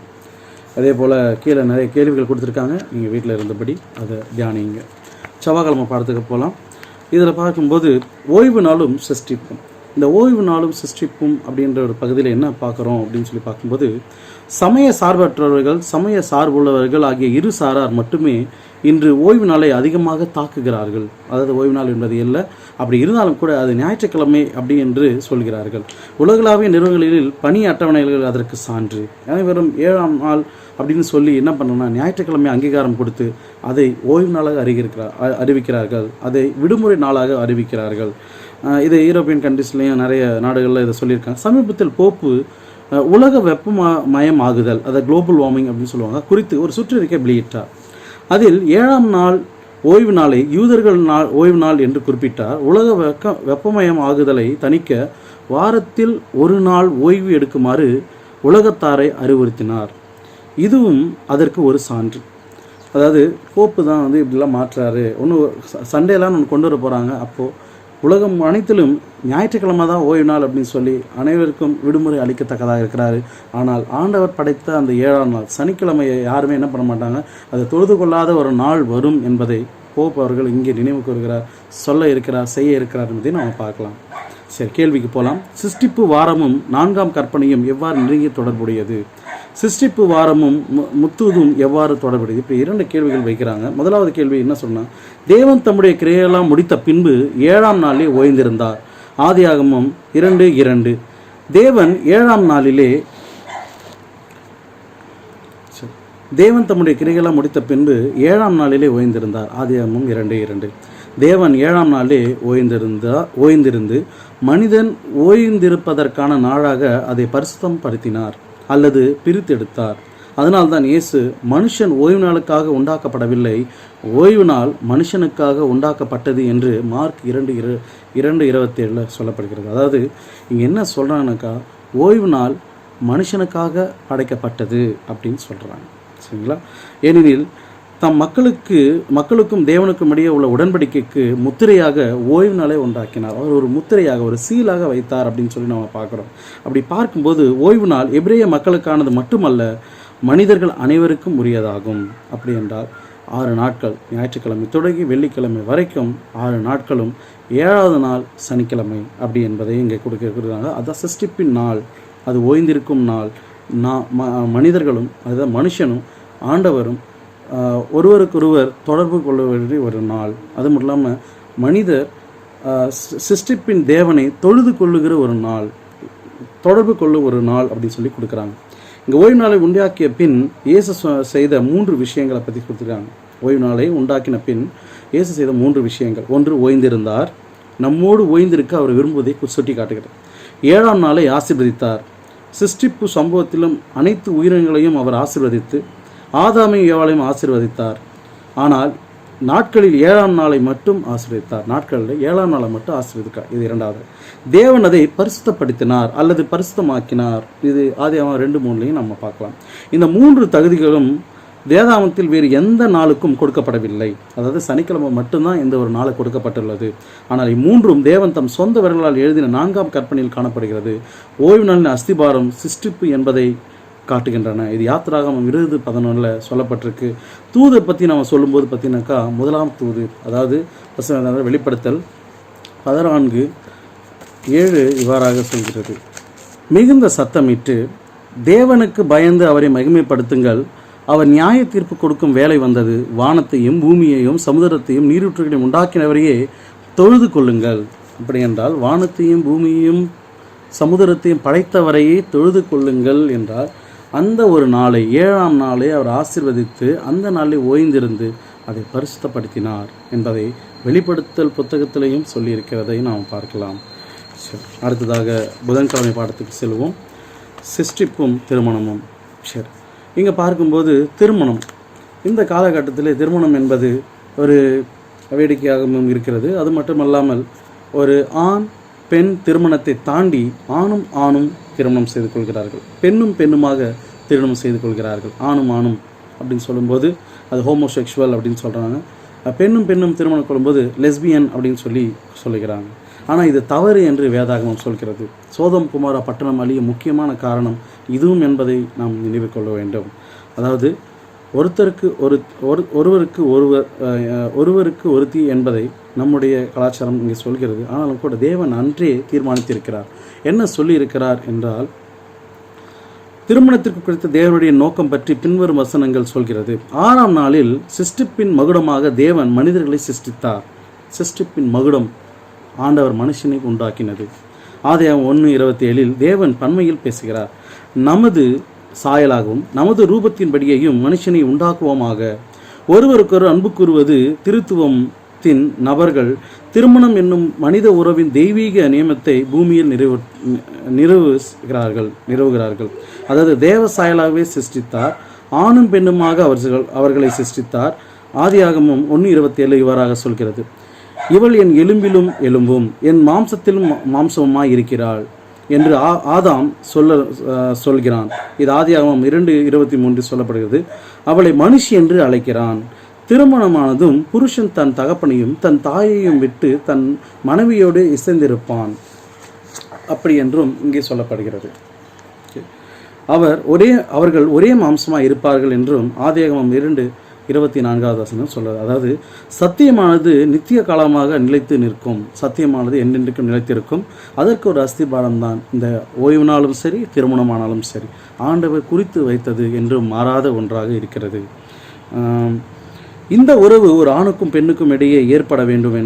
ஏனென்றால் அவர்களுக்கும் தங்கள் அப்பா அம்மாவாகிய ஒரு ஆணுக்கும் பெண்ணுக்கும் பிறந்தவர்கள். பூமியின் முதல் பெற்றோருக்கான அறிவுரையில் இந்த கருத்தை மேலும் தெளிவாக பார்க்கலாம். அதாவது தேவன் அவர்களை நோக்கி, நீங்கள் பழுகி பெருகி பூமியை நிரப்பி அதை கீழ்ப்படுத்தி சமுதிரத்தின் மச்சங்களையும் ஆகாயத்து பறவைகளையும் பூமியின் மேல் நடமாடுகிற சகல ஜீவ ஜந்துக்களையும் ஆண்டு கொள்ளுங்கள். அதாவது ஆதாமுக்கும் ஏவாளுக்கும் ஒரு உக்கிரணத்துவம் கொடுக்கிறதாக நாம் பார்க்கலாம். இப்படியாக அவர் இங்கே 5ஆம் கற்பனையை இங்கே சொல்லுகிறார். பிள்ளைகள் தங்கள் பெற்றோரை கனம் பண்ண வேண்டும் என்று சொல்கிறார்கள். ஆகவே ஆணும் பெண்ணுமாக திருமணம் செய்வதுதான் ஒரு ஆண்டவர் குறித்து வைத்த ஒரு நியமம். அதை நாம் நினைவில் கொள்ள வேண்டும். அது மட்டும் இல்லாமல் இப்போ இருக்கிற காலகட்டத்தில் நிறைய டிவோர்ஸ் போயிட்டுருக்கு. இன்னும் அதிகப்படியான பிரிவுகள் ஏற்பட்டு கொண்டிருக்கிறது. அதுக்கு முக்கிய காரணம் சாத்தான் தான். அது மட்டும் இல்லாமல் சாத்தான் மட்டும் நாம் சொல்ல முடியாது. தன்னுடைய சொந்த இச்சையினாலே நாம் என்ன பண்ணுறோம், இழுத்து சிலவான காரியங்கள் செய்யும்போது நமக்கு பிரிவினை உண்டாகிறது என்பதையும் சொல்கிறது. ஆகவே ஆண்டு நியமத்தை நாம் என்றென்றும் கடைபிடித்து வாழ்வோமாக. இப்படியாக திருமணத்தையும் சிருஷ்டிப்பையும் குறித்து இங்கே சொல்லப்படுகிறது. கடைசியாக வியாழக்கிழமை படத்தில் சிருஷ்டிப்பும் விழுகை சிலுவை இவ்வாறாக 3 தலைப்பில் 3ஆக கொடுத்திருக்காங்க. சிருஷ்டிப்பு, விழுகை, சிலுவை. அதாவது முதலாவது சிருஷ்டிப்பு, விழுகை, வாக்குத்தத்தப்பட்ட மேசியா, இறுதி மீட்பு. தேவனின் பூரண சிருஷ்டிப்புக்கு என்ன நிகழ்ந்தது அப்படின்னு சொல்லி நம்ம பார்க்கும்போது ஆதியாகமம் 2:15-17 ஊடாக சொல்கிறது. தம் சிருஷ்டிப்பு மிகவும் நன்றாயிருந்தது என்று தேவன் கண்டார். இது ஆதியாகமம் 1:31. அனைத்தும் சிருஷ்டிக்கப்பட்டாயின இருந்தது. பூமியின் மேல் ஏதேன் பூத்து குலுங்கினது. ஆதாமும் ஏவாளும் தடையின்றி தீப விருட்சத்தின் அருகே செல்ல முடிந்தது. எந்த பாவக்கரையும் மரண நிழலிலும் அந்த அற்புத சிருஷ்டிப்பை கெடுக்கவில்லை. எலன் ஒயிட் அவர்கள் இப்படியாக கூறுகிறார்கள். அதாவது சிருஷ்டிப்பு எப்படியாக இருந்துச்சு, எவ்வளோ அருமையாக இருந்தது, எவ்வளோ ரம்யமாக இருந்தது என்பதை ஆண்டவர் நினைவு கூறுகிறார். சிருஷ்டிப்பு இப்படியாக இருந்துச்சு, எதுவுமே கிடைக்கவில்லை, எல்லாத்தையுமே நன்றாக இருந்தது என்று ஆண்டவர் கண்டார். ஆனால் இரண்டாவதாக விழுகை. இந்த விழுகை வரும்போது என்ன நடந்தது அப்படின்னு சொல்லி பார்க்கும்போது இரண்டாவதாக கொடுத்துருக்குறாங்க. விளக்கப்பட்ட கனியை புசித்ததால் மரணம் நிச்சயம் என்று ஆதாமை ஏவாளை தேவன் எச்சரித்திருந்தார். இது ஆதியாகமம் 2:15-17 சொல்கிறது. ஆனால் சர்ப்பம் ஒரு கேள்வியோடு பேச்சை துவங்குகிறது. தேவன் சொன்னதற்கு முற்றிலும் முரணாக பேசுகிறது. நீங்கள் சாகவே சாகதில்லை. அதாவது ஆண்டவர் சொன்னார், அந்த பழத்தை சாப்பிடும் நேரத்திலே நீங்கள் சாகவே சாகுவீர்கள் என்று. ஆனால் சாத்தான் சர்ப்பரூபமாக வந்து என்ன சொல்கிறான் என்றால், நீங்கள் சாகவே சாக மாட்டீர்கள். ஆதி முதற்கொண்டு அவன் செய்கிற காரியம் ஆண்டவருக்கு விரோதமான காரியங்கள். அவர் ஒன்று சொன்னால் அதற்கு எதிராக சில விஷயங்களை சொல்வது தான் செய்வது தான் அவருடைய வேலையாக இருக்கிறது. எப்படி தான் பாவமானது பூமிக்குள் வந்தது, இதுதான் முதலாவது ஆதாமுடைய விழுகையாக இருந்தது என்பதை நாம் பார்க்கிறோம். அதாவது விழுந்தது ஏவாளாக இருக்கலாம், ஆனாலும் கூட ஆதாம் தான் முதலாவது படைக்கப்பட்டவன், ஆண்டவர் படைத்த மனுஷகுமார், ஆனாலும் அவன் விழுந்து விட்டான். சரி, இரண்டாவதாக பார்க்கும்போது மூன்றாவதாக சிலுவை. பிற்கால வேதாகம எழுத்தாளர்கள் முற்கால வேத வாக்கியங்களை உறுதிப்படுத்தி கூடுதல் தகவலை சொல்வது வழக்கம். பாவத்தையும் ரட்சிப்பின் அருமையும் பற்றி ரோமர் 5-8 பவுல் எழுதுகிறார். பவுலானவர் இங்கே இந்த ரட்சிப்பின் செய்தியை பற்றி கொடுக்கிறார். அதாவது சிருஷ்டிப்பு நன்றாக இருந்தது, அதை தாண்டி ஒரு விழுகை வந்தது. அந்த விழுகையிலிருந்து காப்பாற்ற மனுஷகுமாரன் வானத்திலிருந்து இறங்கி வந்தார். அப்படி வந்தவர் என்ன செய்தார் என்பதான் இங்கே பார்க்க போகிறோம். எதற்காக வந்தார்? இது வேறு எந்த புத்தகத்தில் சொல்லப்பட்டதல்ல, வேறு எந்த தெய்வமும் செய்வதல்ல. அதாவது மற்ற விஷயம் தெய்வம் கூட சொல்லக்கூடாது. அவர்கள் கண் மண் அவ்வளோதான், அது ஆண்டவர் படைத்தது, அவ்வளோதான். ஆனால் அவைகள் ஆண்டவர் இல்லை, தெய்வம் அல்ல, நம்முடைய தேவன் மட்டுமே. அவர் தான் பேசுகிற தெய்வம், அவர் தான் நம்மளை காண்கின்ற தேவன். இப்படி பலவிதமான காரியங்கள் சொல்லலாம். ஒரே மனுஷனால் பாவமும் பாவத்தினாலே மரணமும் உலகத்திலே பிரவேசித்தது போல எல்லா மனுஷரும் பாவம் செய்தபடியினால் மரணம் எல்லோருக்கும் வந்தது. இப்படித்தான் மரணம் வந்தது என்று ரோமர் 5:12 சொல்லப்பட்டது. ஆனால் மனிதர்கள் சிருஷ்டிக்கப்படுவதற்கு லட்சக்கணக்கான வருடங்களுக்கு முன்பே மரணம் இருந்ததாக பரிணாம கொள்கை சொல்கிறது. பாவம் அப்படி இருந்துச்சு அப்படின்னு சொல்கிறாங்க. ஆனால் கூட பரிணாம கொள்கை மூலமாக நம்ம பார்க்கும்போது பாவம் செய்தால் அவர்கள் உண்மை செய்ய மீண்டும் மீண்டுமாக பாவம் செய்து கொண்டே இருப்பார்கள். பரிணாம கொள்கை என்பது அதுதான். ஆனால் வேதாமத்தை வாசிக்கும் போது சிருஷ்டிகர் இவர்தான் என்று சொல்லும்போது பாவத்தின் சம்பளம் மரணம் என்பதை ரோமர் 6:23 சொல்லப்படுகிறது. பாவத்தின் சம்பளம் மரணம். ஆனால் கிருபாவரமே, ஆண்டவருடைய கிருபாவரமே நம்மளை நித்திய ஜீவனுக்கு கொண்டு போய் சேர்க்கிறது என்பதையும் இந்த வசனத்தின் மூலமாக நமக்கு சொல்கிறார். அதாவது சிலுவை பாடின் மூலமாக ஆண்டவர் ரட்சிப்பின் திட்டத்தை கொண்டு வந்தார். உங்களுக்கு ஆசீர்வாத கூடாரத்தை பற்றி நல்லாவே தெரியும், அந்த பலிமுறைகளை பற்றி தெரியும். அது எல்லாமே நம்முடைய ஆண்டவர் சிலுவையில் மறிக்க போகிறத தான் அங்கே ஒரு சாயலாக கொடுத்துருக்கிறதா நம்ம பார்க்கலாம். ஆகவே மனிதர்கள் பலிகள் செலுத்தினாலும் கூட பாவங்கள் அந்த நேரத்திலே போகுமே தவிர, ஆனால் பாவம் அப்படியே தான் இருக்கும். அவர்கள் மீண்டுமாக வர வேண்டும் என்றால் இயேசு கிறிஸ்தனாரை ஏற்றுக்கொண்டு ஞானஸ்நானம் பெறும் பொழுது, இவர் தான் சொந்த இரட்சகர் என்பதை விசுவாசிக்கும் பொழுது அவர் நமக்கும் பிதாவுக்கும் இடையே இருந்து நம்ம என்ன பண்ணுகிறார் என்றால் அவர்கிட்ட கொண்டு போய் சேர்க்கும். பிதா கிட்ட நம்மை கொண்டு போய் சேர்க்கிற ஒரு வேலையை மனுஷகுமாரன் அவர்கள் செய்கிறார் என்பதை பார்க்கலாம்.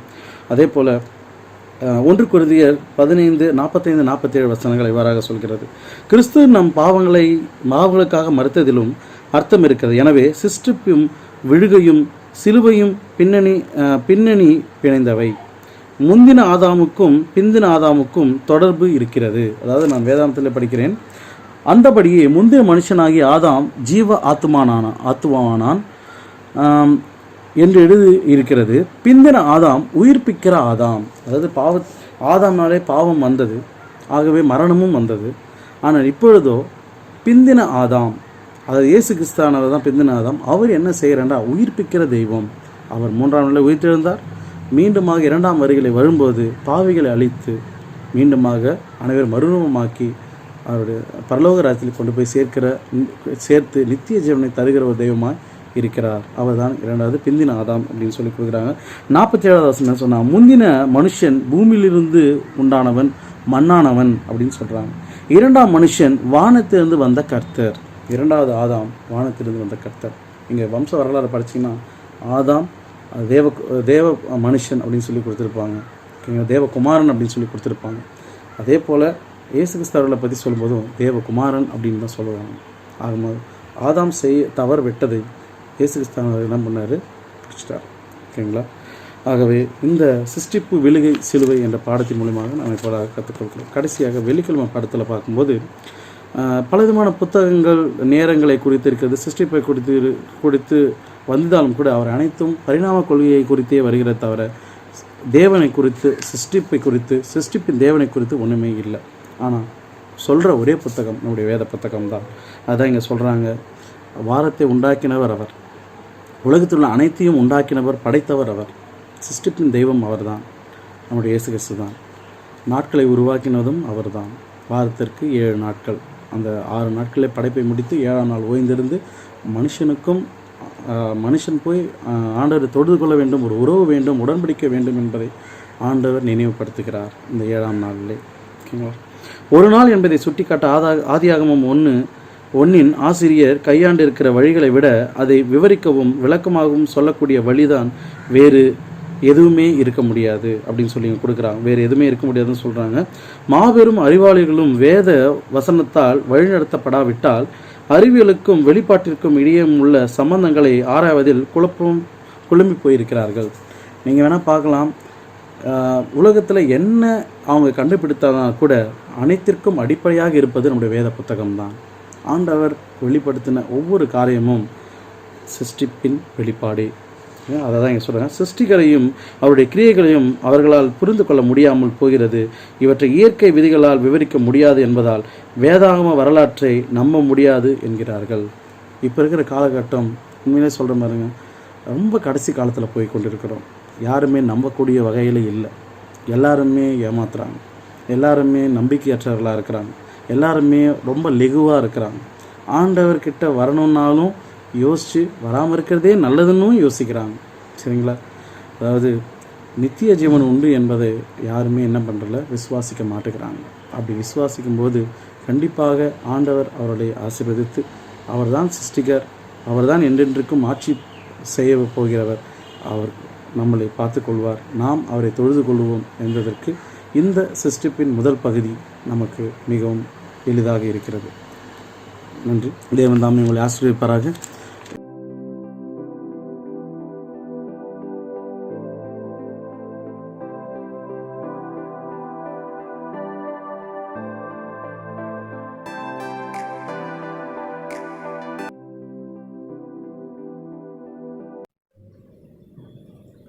கர்த்தருடைய நாமம் மகிமைப்படுவதாக. உங்கள் அவருக்கும் என்னுடைய ஓய்வு நாள் வாழ்த்துக்களை தெரிவிப்பதில் நான் மிக்க மகிழ்ச்சி அடைகிறேன். தேவதாமங்கள் அனைவரையும் வெகுவாய் ஆசீர்வதிப்பார்களாக. இன்றைய நாளிலும்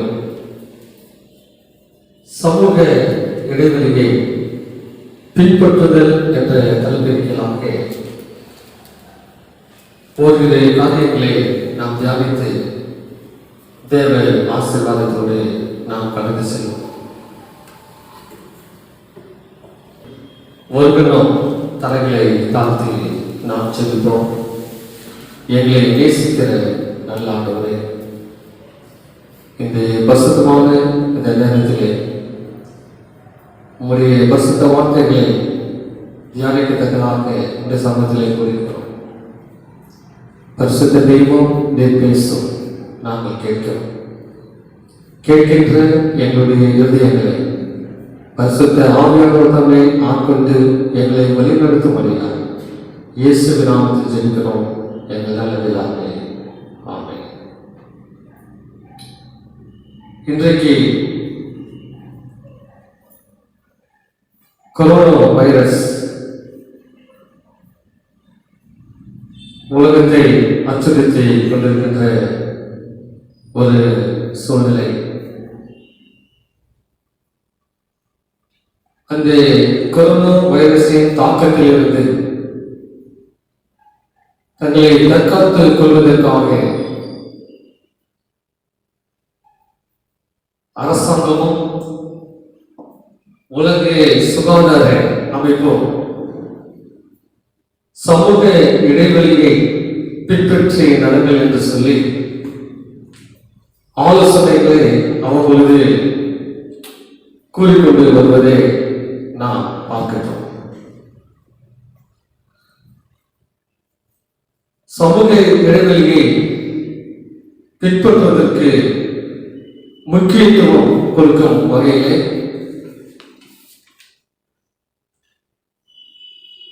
மக்கள் கூடுகின்ற இடங்களாக ஆலயங்கள், மசூதிகள், கோவில்கள் மற்றும் பஸ் போக்குவரத்து, ட்ரெயின் போக்குவரத்து, வியாபார ஸ்தலங்கள் எல்லாவற்றுக்கும் தடை விதித்திருப்பதை நாம் பார்க்கிறோம். இந்த சமூக இடைவெளியை பின்பற்ற வேண்டும் என்பது முழு மூச்சாக சுகாதாரத்துறையும் அரசாங்கமும் செயல்பட்டு வருவதை ஊடகத்தின் வாயிலாக நாம் அறிந்து கொள்கிறோம். செய்தித்தாளிலே நான் வாசிக்கின்ற பொழுது நியூசிலாந்தின் பிரதமர் ஜெசிந்தா அவர்கள் நியூசிலாந்தின் தலைநகரான வெலிங்டன் மாநகரத்திற்கு சென்று அங்கு ஒரு ஹோட்டலிலே உணவு அருந்த வேண்டும் என்று சொல்லி சொல்கிறார்கள். ஆனால் அந்த ஹோட்டல் நிர்வாகம் அவரை அனுமதிக்காதபடி காத்திருக்கும்படி அங்கே ஆலோசனை சொன்னார். ஏன் என்று சொன்னால், சமூக இடைவெளியை பின்பற்றுவதனால் குறைந்த இருக்கைகளே இருக்கின்றன. அந்த குறைந்த இருக்கைகளும் நிரம்பி இருப்பதினாலே அங்கே பிரதமர் அமர்வதற்கு இடம் இல்லாமையினாலே சற்று காத்திருக்கும்படி அவர்களிடத்திலே கூறினார்கள். அவரும் அதை ஏற்றுக்கொண்டு சிறிது நேரம் காத்திருந்து அந்த ஹோட்டலிலே உணவருந்தி சென்றார் என்று நாம் பார்க்கிறோம். இதை ஏன் நான் சொல்கிறேன் என்று சொன்னால், பிரதமராக இருந்தாலும் சரி, கடைநிலை ஊழியராக இருந்தாலும் சரி, சமூக இடைவெளியை பின்பற்றுவதில் முக்கியத்துவம் கொடுத்தார்கள் என்பதை இதன் வாயிலாக நாம் அறிந்து கொள்கிறோம். வேதாகமும் கூட வருகிற மாலைகளில் இருந்தும் கொள்ளை நோயில் இருந்தும் தன்னை தற்காத்துக் கொள்வதற்கு சமூக இடைவெளியை பின்பற்ற வேண்டும் என்று சொல்லி நமக்கு அறிவுறுத்தி காட்டுகிறது.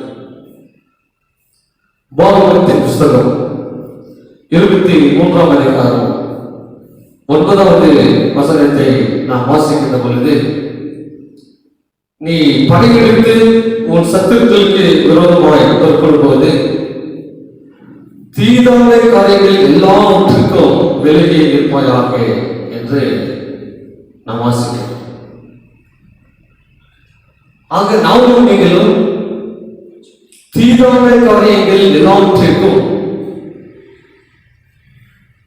விலகி இருக்கும்படி அங்கே ஆலோசனை நமக்கு கூறப்படுகிறது. எனக்கு அன்பான தேவனுடைய பிள்ளைகள், அந்த தீரான காரியங்கள் என்ன? அந்த தீரான ஒரு 3 பெரிய காரியங்களுக்கு ஆண்டவர் விலக்கி இருந்து சமூக இடைவெளியை பின்பற்ற வேண்டும் என்று சொல்லி நமக்கு ஆலோசனை கொடுக்கிறார்.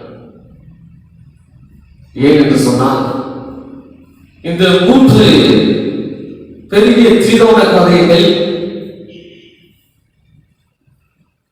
வாடகை வருவதற்கும் கொள்ளை நோயை கொண்டு வருவதற்கும் அது காரணமாக அது காணப்படுகிறது.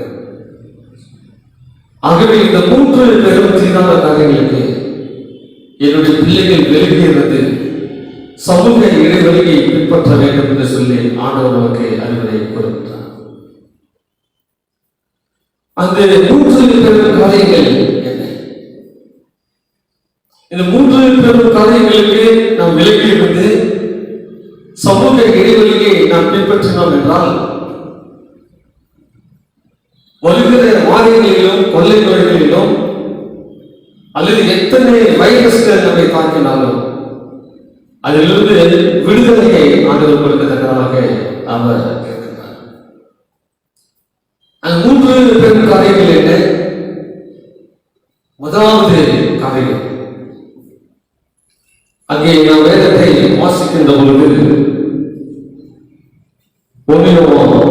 5ஆம் அதிகாரம் 21வது வசனத்தை நாம் வாசிக்கின்ற பொழுது, விக்கிரகத்திற்கு விலகி இருந்து சமூக இடைவெளியை நாம் பின்பற்ற வேண்டும் என்று சொல்லி வேதம் கூறுகிறது. விக்கிரகத்திற்கு நாம் நீங்களும் விலகி இருக்க வேண்டும். இந்த விக்கிரகத்திற்கு விலகி இருந்து நாம் சமூக இடைவெளியை நாம் பின்பற்றி வந்தோம் என்று சொன்னால் வாதை நம்மை அணுகாது என்று வேதம் நமக்கு கற்பிக்கிறது. ஏன் ஆண்டவர் விக்கிரக ஆராதனைக்கு விலகி இருந்து சமூக இடைவெளியை பின்பற்றுங்கள் என்று ஆலோசனை கூறுகிறார் என்று சொன்னால், எசேக்கியேல் புத்தகம் 6ஆம் அதிகாரம் 9, 10, 11 வசனங்களை நீங்கள் வாசித்தீர்கள் என்று சொன்னால், விக்கிரக ஆராதனைக்காரர்களை கொள்ளை நோயினால் விழுவார்கள் என்று வேதம் சொல்லுகிறது.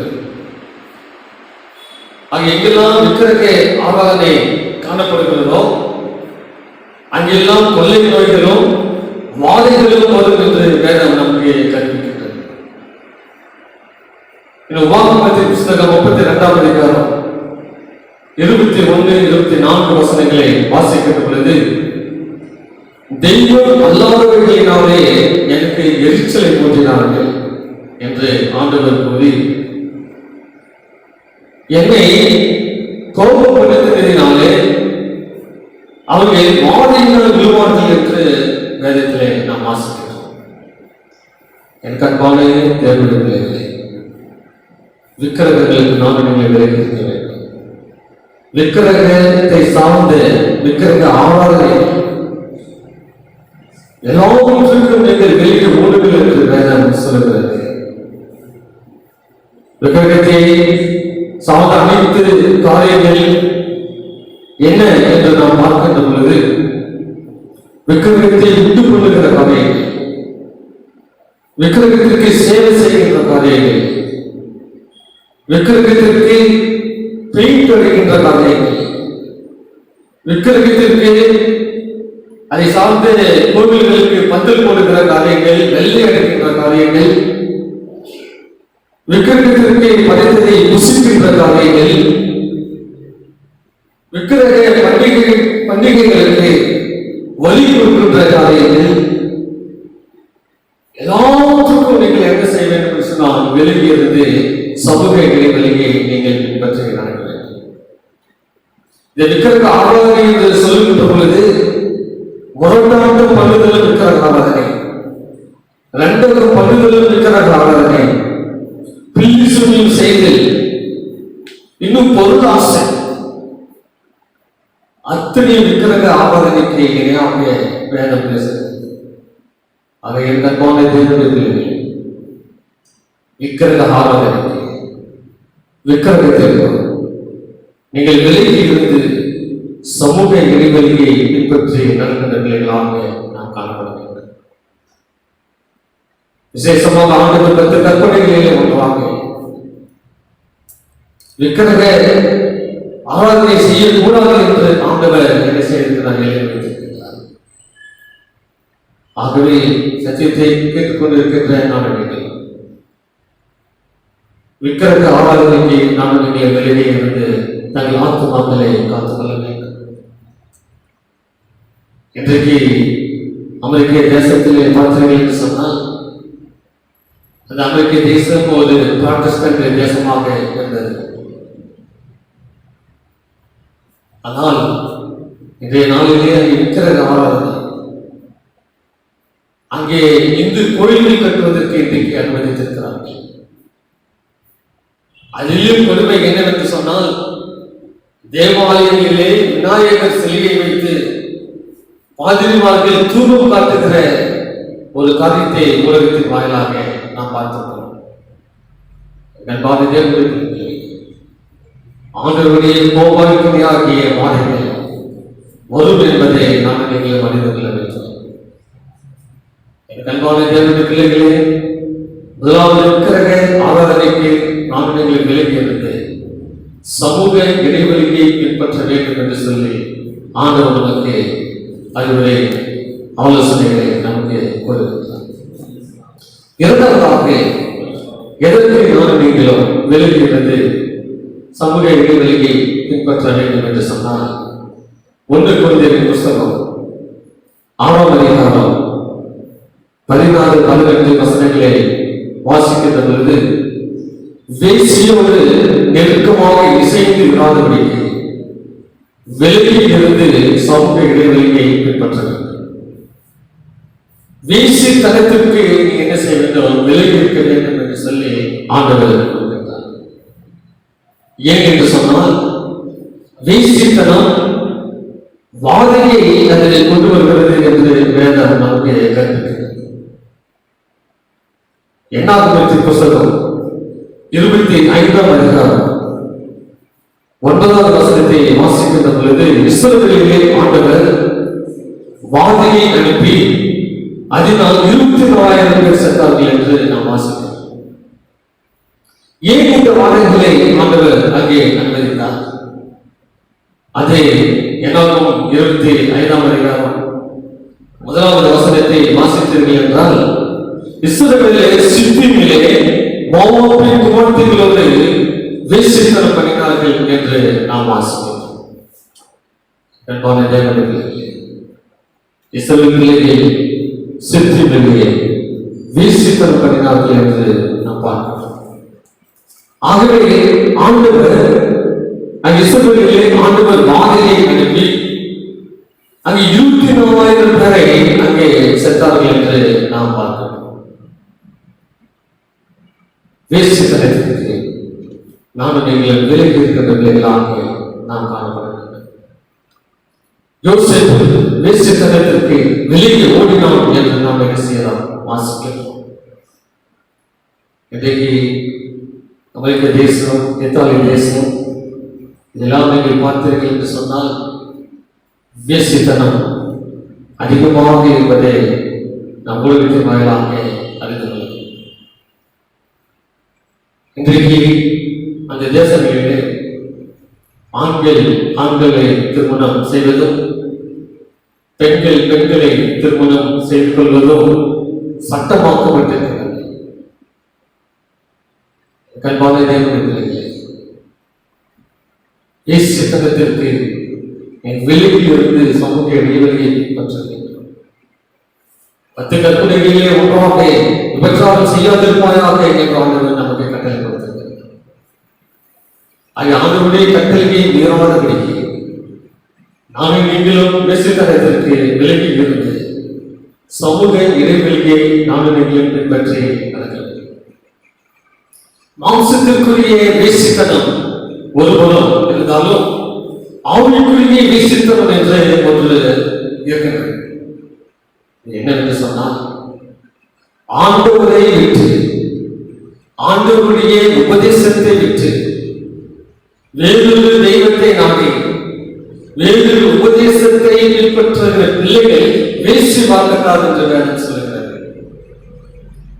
ஆகவே அந்த வேசி மார்க்கத்தாரோடு நீ சேர்ந்து இராதபடிக்கு நீ விலகி இருந்து சமூக இடைவெளியை நாங்கள் நீங்கள் பின்பற்றி நடக்க வேண்டும். அன்பான தேவனே, எங்கெல்லாம் நல்ல உபதேசங்கள் இருக்கிறதோ,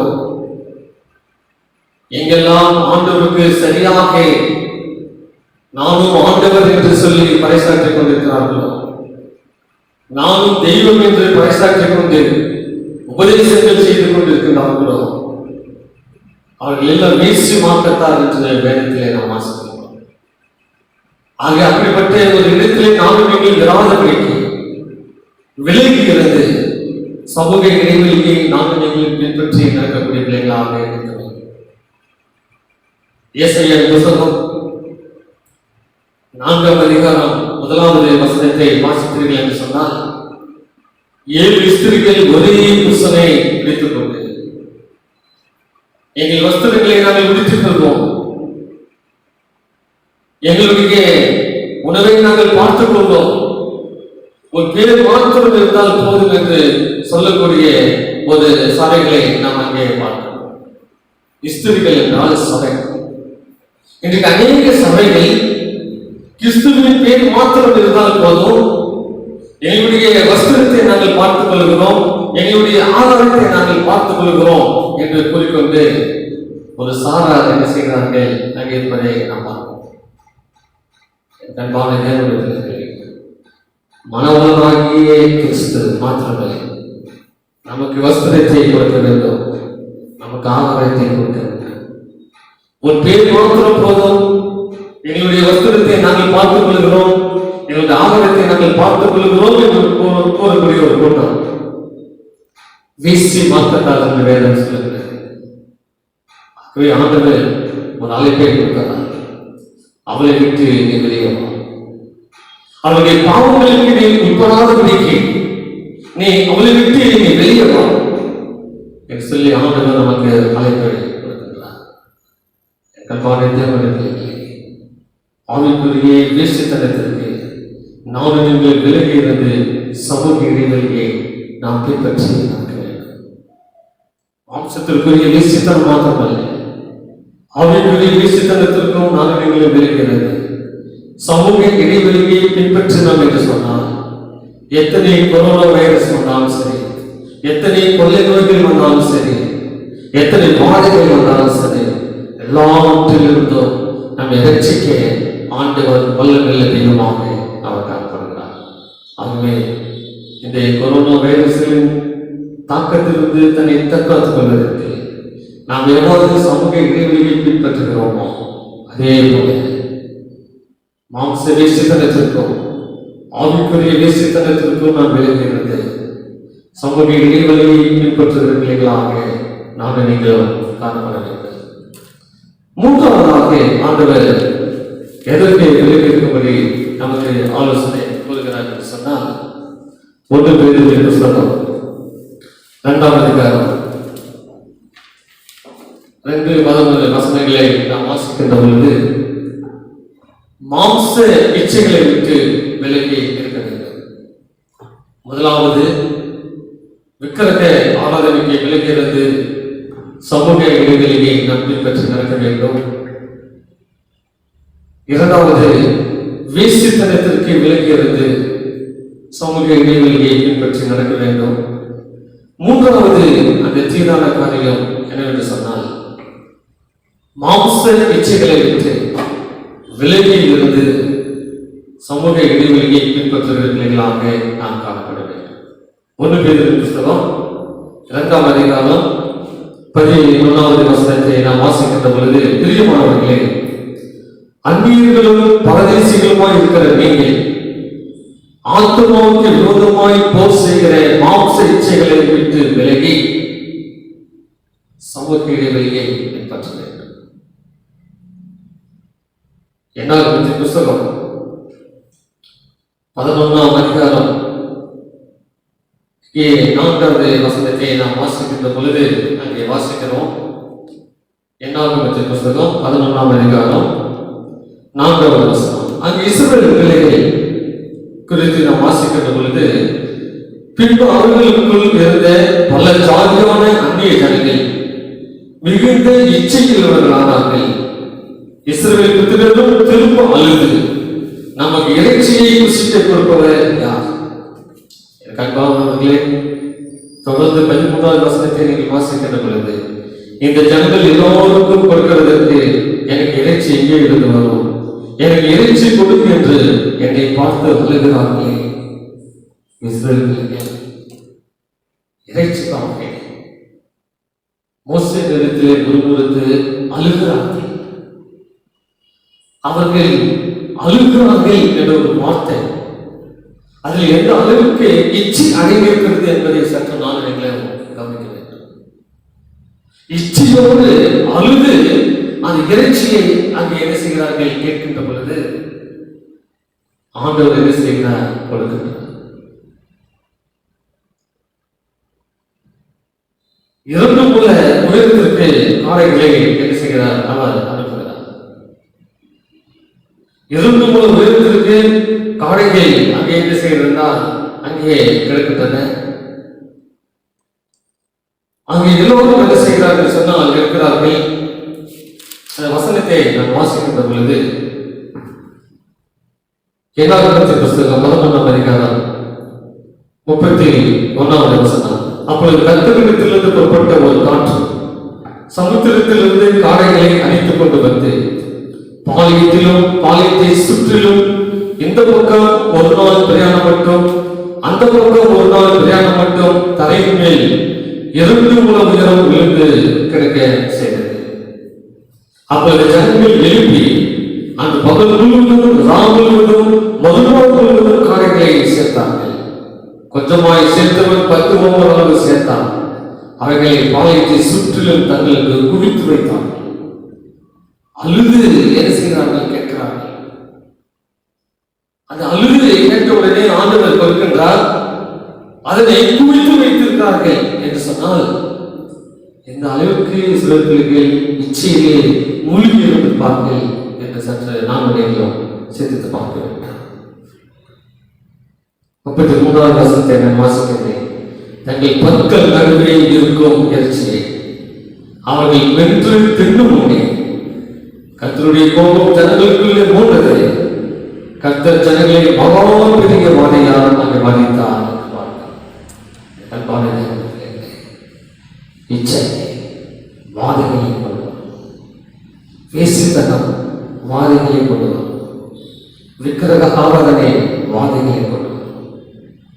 ஆகவே நாமும் நீங்களும் விலகி இருந்து சமூக இடைவெளியை பின்பற்றுவதற்காக நாம் காணப்பட வேண்டும்.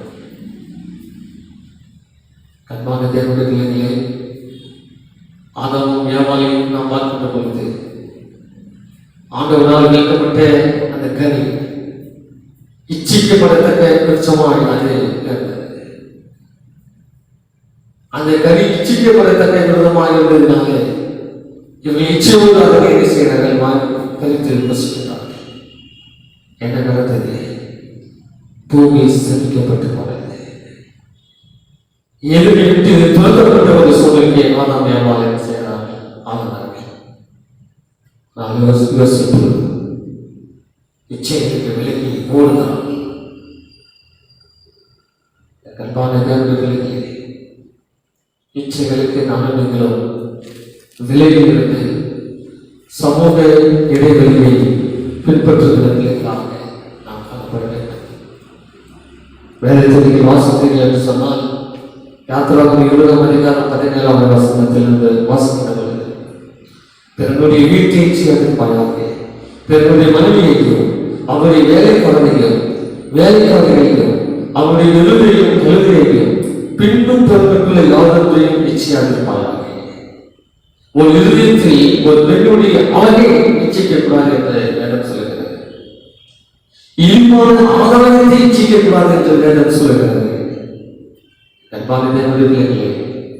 யாக்கோபு 1ஆம் அதிகாரம் 15ஆவது வசனத்தை நாம் வாசிக்கிற பொழுது இச்சையானது கற்பம் தரித்து பாவத்தை பிறப்பிக்கும். பாவம் பூர்ணமாகும் போது அது பாவத்தை அது பிறப்பிக்கும்.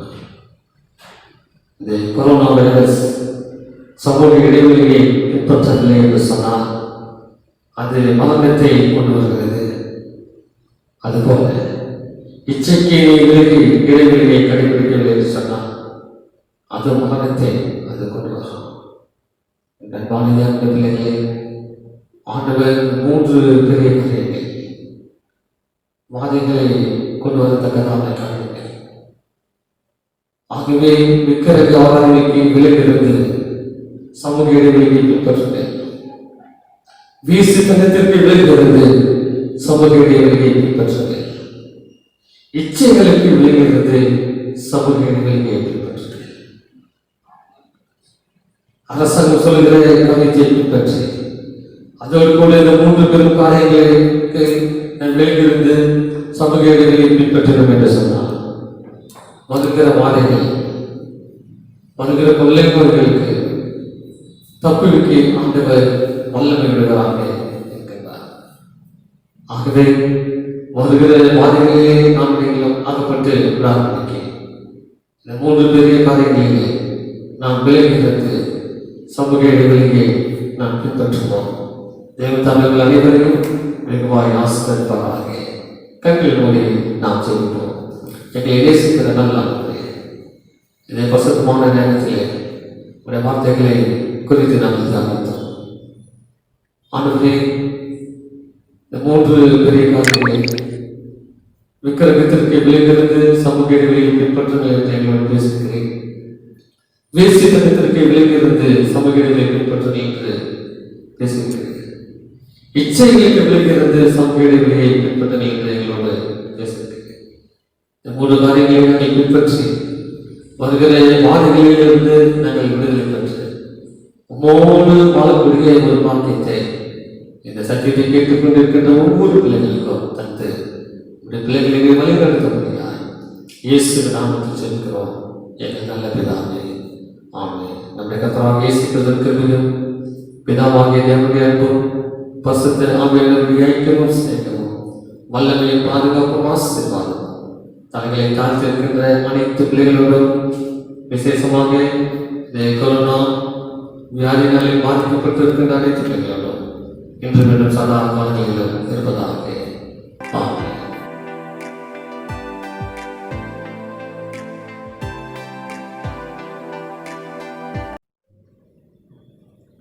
கர்த்தருடைய நாமம் மகிமைப்படுவதாக. உங்கள் அவருக்கும் என்னுடைய ஓய்வு நாள் வாழ்த்துக்களை தெரிவிப்பதில் நான் மிக்க மகிழ்ச்சி அடைகிறேன். தேவதாமே உங்கள் அனைவரையும் வெகுவாய் ஆசீர்வதிப்பாராக. இன்றைய நாளிலும் சமூக இடைவெளியை பின்பற்றுதல் என்ற தலைப்பிற்களாக ஓரிரு காரியங்களை நாம் தியானித்து தேவ ஆசீர்வாதத்தோடு நாம் கடந்து செல்வோம். ஒருவனும் தலைகளை தாழ்த்தி நாம் செல்வோம். எங்களை நேசிக்கிற நல்ல ஆண்டவரே, இந்த பரிசுத்தமான இந்த நேரத்திலே உங்களுடைய பரிசுத்த வார்த்தைகளை தியானிக்கத்தக்கதாக இந்த சமூகத்திலே கூறியிருக்கிறோம். பரிசுத்த தெய்வம் நீர் பேசும், நாங்கள் கேட்கிறோம். கேட்கின்ற எங்களுடைய இருதயங்களை பரிசுத்த ஆவியானவர் தம்மை ஆட்கொண்டு எங்களை வழிநடத்தும்படியாக இயேசுவின் நாமத்தில் ஜெபிக்கிறோம் எங்கள் நல்ல பிதாவே, ஆமென். இன்றைக்கு கொரோனா வைரஸ் உலகத்தை அச்சுறுத்தி கொண்டிருக்கின்ற ஒரு சூழ்நிலை. அந்த கொரோனா வைரஸின் தாக்கத்திலிருந்து தங்களை தற்காத்துக் கொள்வதற்காக அரசாங்கமும் உலக சுகாதார அமைப்பும் சமூக இடைவெளியை பின்பற்றி நடங்கள் என்று சொல்லி ஆலோசனைகளை அவர்களது கூறிக்கொண்டு வருவதை நாம் பார்க்கிறோம். சமூக இடைவெளியை பின்பற்றுவதற்கு முக்கியத்துவம் கொடுக்கும் வகையிலே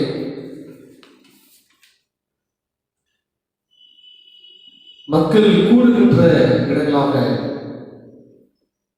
ஆலயங்கள், மசூதிகள், கோவில்கள் மற்றும் பஸ் போக்குவரத்து, ட்ரெயின் போக்குவரத்து, வியாபார ஸ்தலங்கள் எல்லாவற்றுக்கும் தடை விதித்திருப்பதை நாம் பார்க்கிறோம். இந்த சமூக இடைவெளியை பின்பற்ற வேண்டும் என்பது முழு மூச்சாக சுகாதாரத்துறையும் அரசாங்கமும் செயல்பட்டு வருவதை ஊடகத்தின் வாயிலாக நாம் அறிந்து கொள்கிறோம். செய்தித்தாளிலே நான் வாசிக்கின்ற பொழுது நியூசிலாந்தின் பிரதமர் ஜெசிந்தா அவர்கள் நியூசிலாந்தின் தலைநகரான வெலிங்டன் மாநகரத்திற்கு சென்று அங்கு ஒரு ஹோட்டலிலே உணவு அருந்த வேண்டும் என்று சொல்லி செல்கிறார்கள். ஆனால் அந்த ஹோட்டல் நிர்வாகம் அவரை அனுமதிக்காதபடி காத்திருக்கும்படி அங்கே ஆலோசனை சொன்னார். ஏன் என்று சொன்னால், சமூக இடைவெளியை பின்பற்றுவதனால் குறைந்த இருக்கைகளே இருக்கின்றன. அந்த குறைந்த இருக்கைகளும் நிரம்பி இருப்பதினாலே அங்கே பிரதமர் அமர்வதற்கு இடம் இல்லாமையினாலே சற்று காத்திருக்கும்படி அவர்களிடத்திலே கூறினார். அவரும் அதனை ஏற்றுக்கொண்டு சிறிது நேரம் காத்திருந்து அந்த ஹோட்டலிலே உணவருந்தி சென்றார் என்று நாம் பார்க்கிறோம். இதை ஏன் நான் சொல்கிறேன் என்று சொன்னால், பிரதமராக இருந்தாலும் சரி, கடைநிலை ஊழியராக இருந்தாலும் சரி, சமூக இடைவெளியை பின்பற்றுவதில் முக்கியத்துவம் கொடுத்தார்கள் என்பதை இதன் வாயிலாக நாம் அறிந்து கொள்கிறோம். வேதாகமும் கூட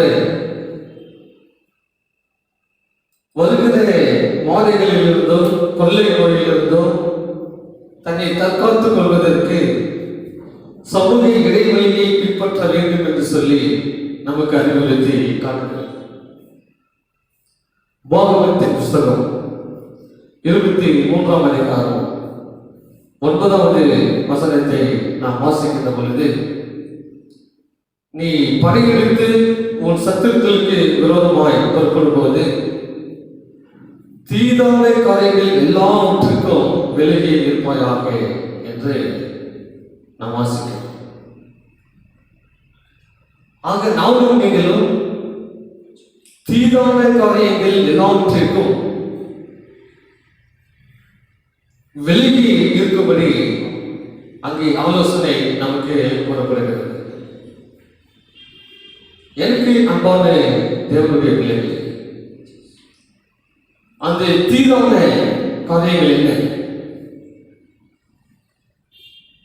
அந்த தீதான ஒரு 3 பெரிய காரியங்களுக்கு ஆண்டவர் விலக்கி இருந்து சமூக இடைவெளியை பின்பற்ற வேண்டும் என்று சொல்லி நமக்கு ஆலோசனை கொடுக்கிறார். ஏன் என்று சொன்னால், இந்த 3 பெரிய தீதான காரியங்கள்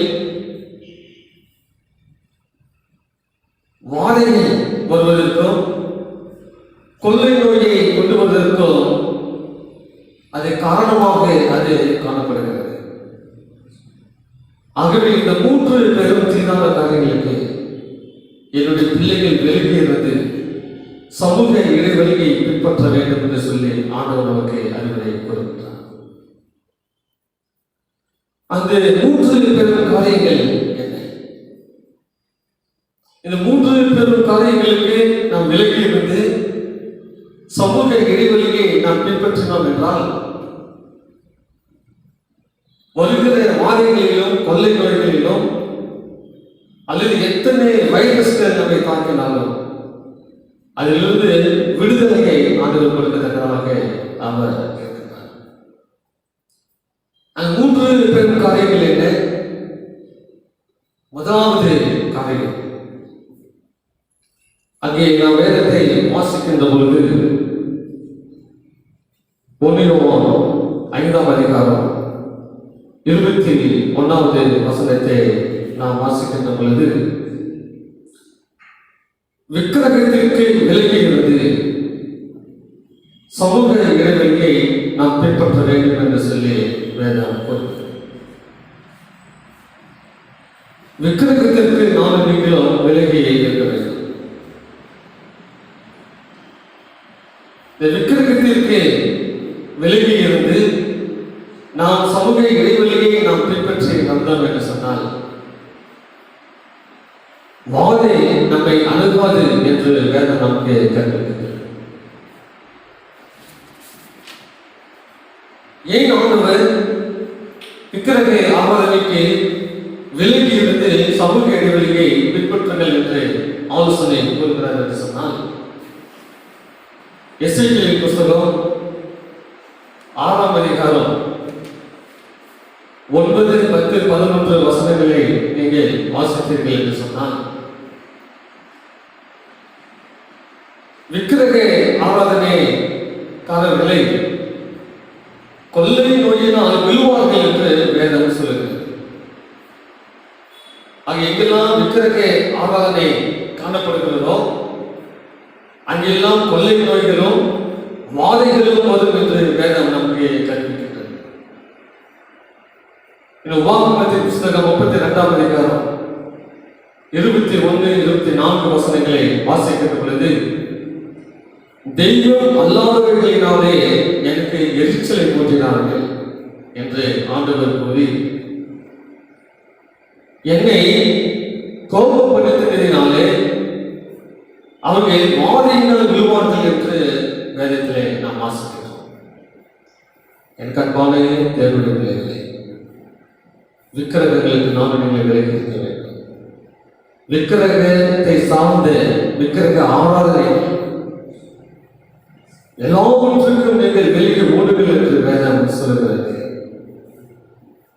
விக்கிரகத்தை சார்ந்த அனைத்து காரியங்கள் என்ன என்று நாம் பார்க்கின்ற பொழுது, விக்கிரகத்தை உண்டு கொள்ளுகிற காரியங்கள், விக்கிரகத்திற்கு சேவை செய்கின்ற காரியங்கள், விக்கிரகத்திற்கு பெயிண்ட் அடிக்கின்ற காரியங்கள், விக்கிரகத்திற்கு அதை சார்ந்த கோவில்களுக்கு பந்தல் போடுகிற காரியங்கள், வெள்ளை அடிக்கின்ற காரியங்கள், விக்கிரகத்திற்கு படைத்ததை புசிக்கின்ற காரியங்கள், விக்கிரக பண்டிகைகளுக்கு வழி கொடுக்கின்ற காரியங்கள்,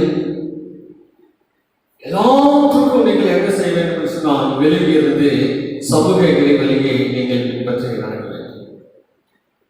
இந்த விக்கிரக ஆராதனை என்று சொல்லுகின்ற பொழுது முரட்டாட்டம் பண்ணுதலும் விக்கிரக ஆராதனை, ரெண்டுக்கும் பண்ணுதலும் விக்கிரக ஆராதனை, பில்லி சூன்யம் செய்தல், இன்னும் பொருள் ஆசை, அத்தனை விக்கிரக ஆராதனைக்கு இணையாக வேதம் பேசுகிறது. ஆக என் கண்பான தேவனுடைய பிள்ளைகளே, விக்கிரக ஆராதனைக்கு விக்கிரகத்திற்கும் நீங்கள் விலகி இருந்து சமூக இடைவெளியை பின்பற்றி நடக்கின்ற பிள்ளைகளாக நாம் காணப்பட வேண்டும். விசேஷமாக ஆண்டவர் 10 கற்பனைகளிலே ஒன்றாக விக்கிரக ஆராதனை செய்யக்கூடாது என்று ஆண்டவர் என்ன செய்திருக்கிறார், வைத்திருக்கிறார்.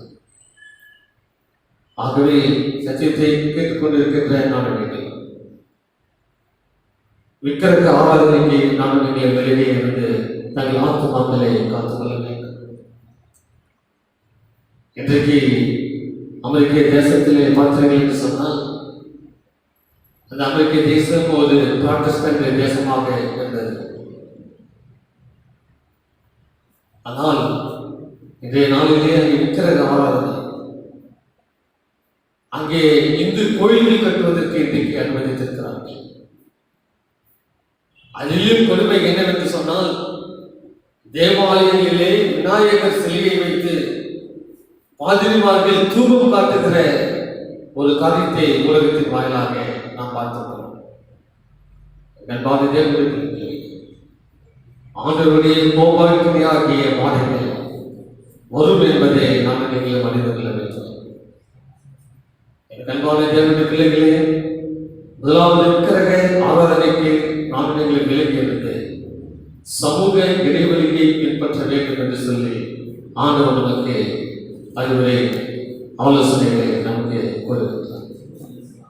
இரண்டாவதாக, எதற்கு நாம் நீங்களும் விலகி இருந்து சமூக இடைவெளியை பின்பற்ற வேண்டும் என்று சொன்னால், 1 கொரிந்தியர் புஸ்தகம் 6ஆம் அதிகாரம் 14-18 வசனங்களை வாசிக்கின்ற பொழுது, வேசியோடு நெருக்கமாக இசைந்து விடாதபடிக்கு விலகி இருந்து சமூக இடைவெளியை பின்பற்ற வேண்டும். வேசி தனத்திற்கு நீ என்ன செய்ய வேண்டும், விலகி இருக்க வேண்டும் என்று சொல்லி ஆண்டவர் கூறுகின்றார். ஏன் என்று சொன்னால், வேசித்தனம் வாதையை அதில் கொண்டு வருகிறது என்று வேதம் நமக்கு கற்பிக்கிறது. என்னாகமத்தின் புஸ்தகம் 25ஆம் அதிகாரம் 9வது வசனத்தை வாசிக்கின்ற பொழுது, இஸ்ரவேலிலே ஆண்டவர் வாதையை அனுப்பி அதனால் 24,000 பேர் செத்தார்கள் என்று நாம் வாசிக்கிறோம். ஏன் இந்த வாதைகளை ஆண்டவர் அங்கே அனுமதித்தார்? அதே என்னாகும் 25ஆம் அதிகாரம் 1வது வசனத்தை வாசித்தீர்கள் என்றால், இஸ்ரவேலர் சித்தீமிலே மோவாபின் குமாரத்திகளோடு வேசித்தனம் பண்ணினார்கள் என்று நாம் வாசிக்கிறோம். அன்பான தேவனே, இஸ்ரவேலர்கள் சித்தீமிலே வேசித்தனம் பண்ணினார்கள் என்று நாம் பார்க்கிறோம். ஆகவே ஆண்டவர் இஸ்ரவேலிலே ஆண்டவர் வாதையை அனுப்பி அங்கே 24,000 பேரை அங்கே செத்தார்கள் என்று நாம் பார்க்கிறோம். வேசித்தனத்திற்கு நாம் நீங்கள் விலகி இருக்கின்ற பிள்ளைகளாக நாம் காணப்பட வேண்டும். யோசேப்பு வேசித்தனத்திற்கு விலகி ஓடினான் என்று நாம் என்ன செய்யலாம்? வாசிக்கிறோம். இன்றைக்கு அமெரிக்க தேசம், இத்தாலி தேசம் இதெல்லாம் நீங்கள் பார்த்தீர்கள் என்று சொன்னால் வேசித்தனம் அதிகமாக இருப்பதை நம் உலகத்தின் வாயிலாக அறிந்து கொள்ளும். இன்றைக்கு அந்த தேசங்களிலே ஆண்களை திருமணம் செய்வதும் பெண்களை திருமணம் செய்து கொள்வதும் சட்டமாக்கப்பட்டிருக்கிறது. கண்பான தேவனே, வேசித்தனத்திற்கு விலகி இருந்து சமூக இடைவெளியை பின்பற்றுகின்றோம். 10 கற்பனைகளிலே ஒன்றாக விபச்சாரம் செய்யாதிருப்பாயாக என்று ஆண்டவர் நமக்கு கட்டளை கொடுத்திருக்கிறார். ஆண்டவருடைய கட்டளையை மீறாதபடிக்கு நானும் நீங்களும் வேசித்தனத்திற்கு விலகி இருந்து சமூக இடைவெளியை நானும் நீங்களும் பின்பற்றி நடக்க வேண்டும். மாம்சத்திற்குரிய வேசித்தனம் ஒருபுறம் இருந்தாலும் ஆவிக்குரிய வேசித்தனம் என்று ஒன்று இருக்கிறது. என்னவென்று சொன்னால், ஆண்டவரை விட்டு ஆண்டவருடைய உபதேசத்தை விட்டு வேறொரு தெய்வத்தை நாடி வேறொரு உபதேசத்தை பின்பற்றுகிற பிள்ளைகள் வேசி பார்க்கக்கூடாது என்று வேதம் சொல்கிறது. ஆகவே அந்த வேசி மார்க்கத்தாரோடு நீ சேர்ந்து இராதபடிக்கு நீ விலகி இருந்து சமூக இடைவெளியை நாம் நீங்கள் பின்பற்றி நடக்கிறது. அன்பான தேவனே, எங்கெல்லாம் நல்ல உபதேசங்கள் இருக்கிறதோ, எங்கெல்லாம் ஆண்டவருக்கு சரியாக நானும் ஆண்டவர் என்று சொல்லி பறைசாற்றிக் கொண்டிருக்கிறார்களோ, நானும் தெய்வம் என்று பறைசாற்றிக் கொண்டு உபதேசங்கள் செய்து கொண்டிருக்கிறார்களோ, அவர்கள் எல்லாம் வேசி மார்க்கத்தார் என்று வேதத்திலே நாம் வாசிக்கிறோம். ஆக அப்படிப்பட்ட ஒரு இடத்திலே நானும் நீங்கள் விராதபடிக்கு விலகி இருந்து சமூக இடைவெளியை நானும் நீங்கள் பின்பற்றி நடக்கக்கூடிய பிள்ளைகளாக இருக்கிறோம். ஏசாயா புத்தகம் 4ஆம் அதிகாரம் 1வது வசனத்தை வாசித்தீர்கள் என்று சொன்னால், 7 ஸ்திரீகள் ஒரே புருஷனை பிடித்துக் கொண்டு எங்கள் வஸ்திரங்களை நாங்கள் உடுத்திக் கொள்வோம், எங்களுடைய உணவை நாங்கள் பார்த்துக் கொள்வோம், ஒரு பேர் மாத்திரம் இருந்தால் போதும் என்று சொல்லக்கூடிய ஒரு சபைகளை நாம் அங்கே பார்க்கிறோம். ஸ்திரீகள் என்றால் சபை. இன்றைக்கு அநேக சபைகள் கிறிஸ்துவின் பேர் மாத்திரம் இருந்தால் போதும், எங்களுடைய வஸ்திரத்தை நாங்கள் பார்த்துக் கொள்கிறோம், எங்களுடைய ஆதாரத்தை நாங்கள் பார்த்துக் கொள்கிறோம் என்று கூறிக்கொண்டு ஒரு சாரார் என்ன செய்கிறார்கள் அங்கே இருப்பதை நாம் பார்க்கிறோம். அன்பான தேவனே, மனவளமாகிய கிறிஸ்து மாத்திரமே நமக்கு வஸ்திரத்தை கொடுக்க வேண்டும், நமக்கு ஆதாரத்தை கொடுக்க வேண்டும். ஒரு பேர் மாத்திரம் போதும், எங்களுடைய வஸ்திரத்தை நாங்கள் பார்த்துக் கொள்கிறோம், எங்களுடைய ஆதாரத்தை நாங்கள் பார்த்துக் கொள்கிறோம் என்று கூறக்கூடிய ஒரு கூட்டம் வேசி மார்க்கத்தார் என்று வேதம் சொல்லுகிறது. ஆண்டவர் ஒரு அழைப்பை கொடுக்கிறார், அவளை விட்டு நீ வெளியே வா, அவளுடைய பாவங்களுக்கு நீ உட்படாதபடிக்கு நீ அவளை விட்டு நீ வெளியே வா என்று சொல்லி ஆண்டவர் நமக்கு அழைப்பை கொடுக்கின்றார். ஆவிக்குரிய வேசித்தனத்திற்கு நாம் நீங்கள் விலகி இருந்து சமூக இடைவெளியை நாம் பின்பற்றி நடக்க வேண்டும். மாம்சத்திற்குரிய வேசித்தனம் மாத்திரமல்ல, ஆவிக்குரிய வேசித்தனத்திற்கும் நாம் நீங்கள் விலகிறது. சமூக இடைவெளியை பின்பற்றினோம் என்று சொன்னால் எத்தனை கொரோனா வைரஸ் வந்தாலும் சரி, எத்தனை கொள்ளை நோய்கள் வந்தாலும் சரி, எத்தனை வாதைகள் வந்தாலும் சரி, எல்லாவற்றிலிருந்தும் நம்மை ரட்சிக்க ஆண்டவர் வல்ல நல்ல தெய்வமாக அவர் காணப்படுகிறார்.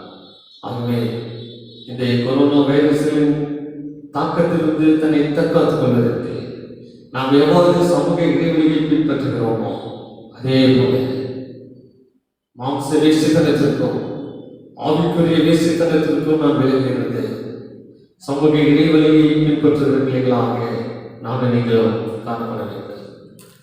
மூன்றாவதாக ஆண்டவர் எதற்கு விலகி இருக்கும்படி நமக்கு ஆலோசனை கூறுகிறார் என்று சொன்னால் 1 பேதுரு புத்தகம் 2ஆம் அதிகாரம் 2 வசனங்களை நாம் வாசிக்கின்ற பொழுது மாம்ச இச்சைகளை விட்டு விலகி இருக்க வேண்டும். முதலாவது விக்கிரக ஆராதனைக்கு விலகிறது சமூக இடைவெளியை நாம் பின்பற்றி நடக்க வேண்டும். இரண்டாவது வேசித்தனத்திற்கு விலகிறது சமூக இடைவெளியை பின்பற்றி நடக்க வேண்டும். மூன்றாவது அந்த தீரான காரியம் என்னவென்று சொன்னால் மாம்ச இச்சைகளை விட்டு விலகி இருந்து சமூக இடைவெளியை பின்பற்றுகிற பிள்ளைகளாக நாம் காணப்பட வேண்டும். 1 பேதுரு புத்தகம் 2ஆம் அதிகாரம் 11வது வசனத்தை நாம் வாசிக்கின்ற பொழுது, பிரியமானவர்களே, அந்நியர்களும் பரதேசிகளுமாய் இருக்கிற நீங்கள் ஆத்துமாவுக்கு விரோதமாய் போர் செய்கிற மாம்ச இச்சைகளை விட்டு விலகி சமூக இடைவெளியை பின்பற்ற வேண்டும். என்னாகும் புஸ்தகம் 11ஆம் அதிகாரம் 4வது வசனத்தை நாம் வாசிக்கின்ற பொழுது அங்கே வாசிக்கிறோம். என்னாகும் புஸ்தகம் 11ஆம் அதிகாரம் 4வது வசனம். அங்கே இஸ்ரவேல் பிள்ளைகள் குறித்து நாம் வாசிக்கின்ற பொழுது, பின்பு அவர்களுக்குள் இருந்த பல ஜாதியான அந்நிய ஜனங்கள் மிகுந்த இச்சையுள்ளவர்களானார்கள். இஸ்ரவேல் புத்திரரும் திரும்ப அழுது, நமக்கு இறைச்சியை புசிக்க கொடுப்பவர் யார்? அன்பானவர்களே, தொடர்ந்து 13வது வசனத்தை நீங்கள் வாசிக்கின்ற பொழுது, இந்த ஜனங்கள் எல்லோருக்கும் கொடுக்கிறதற்கு எனக்கு இறைச்சி எங்கே இருந்து வரும்? எனக்கு இறைச்சி கொடுக்கும் என்று என்னை பார்த்து அழுகிறார்களே. இஸ்ரவேல் இறைச்சிக்காக மோசே இடத்திலே முறுமுறுத்து அழுகிறார்கள். அவர்கள் அழுகிறார்கள் என்ற ஒரு வார்த்தை, அதில் எந்த அளவுக்கு இச்சை அடங்கியிருக்கிறது என்பதை சற்று நான் கவனிக்க வேண்டும். இச்சையோடு அழுது அந்த இறைச்சியை அங்கே என்ன செய்கிறார்கள் கேட்கின்ற பொழுது ஆண்டவர் என்ன செய்கிறார்? கொடுக்கிறார். 2 முழ உயரத்திற்கு காளைகளை என்ன செய்கிறார்? அவர் அனுப்புகிறார். 2 முழ உயரத்திற்கு காளைகள் அங்கே என்ன செய்கிறார்? அங்கே கிடக்கின்றன. அங்கே எல்லோரும் என்ன செய்கிறார்கள் சொன்னால் இருக்கிறார்கள். அந்த வசனத்தை நான் வாசிக்கின்ற பொழுது, என்னாகும் புஸ்தகம் 11ஆம் அதிகாரம் 31வது வசனம். அப்பொழுது கர்த்தரிடத்திலிருந்து புறப்பட்ட ஒரு காற்று சமுத்திரத்திலிருந்து காளைகளை அணைத்துக் கொண்டு வந்து பாளையத்திலும் பாளையத்தை சுற்றிலும் இந்த பக்கம் ஒரு நாள் பிரயாணம் மட்டும் அந்த பக்கம் ஒரு நாள் பிரயாணம் மட்டும் தரையின் மேல் 2 முழ உயரம் விழுந்து கிடக்க செய்தது. அப்பொழுது ஜனங்கள் எழுப்பி அந்த பகல் முழுவதும் ராம் முழுவதும் மறுநாள் முழுவதும் காளைகளை சேர்த்தார்கள். கொஞ்சமாய் சேர்த்தவன் 10 ஓமர் அளவு சேர்த்தான். அவைகளை பாளையத்தை சுற்றிலும் தங்களுக்கு குவித்து வைத்தார்கள். அழுது என்ன செய்கிறார்கள்? கேட்கிறார்கள். அந்த அழுது கேட்ட உடனே ஆண்டவர் கொடுக்கின்றார், அதனை குவித்து வைத்திருக்கிறார்கள் என்று சொன்னால் எந்த அளவுக்கு சிலர்களுக்கு இச்சையிலே மூழ்கி இருந்திருப்பார்கள் என்று சற்று நாம் நினைக்கிறோம். சிந்தித்து பார்க்க வேண்டும். 33வது வசனத்தை நான் வாசிக்கிறேன். தங்கள் பற்கள் நடுவே இருக்கும் இறைச்சியை அவர்கள் வென்று தின்னும் முன்னே கர்த்தருடைய கோபம் ஜனங்களுக்குள்ளே மூண்டது. கர்த்தர் ஜனங்களை மகா பெரிய வாதையால் அங்கே வதைத்தார்.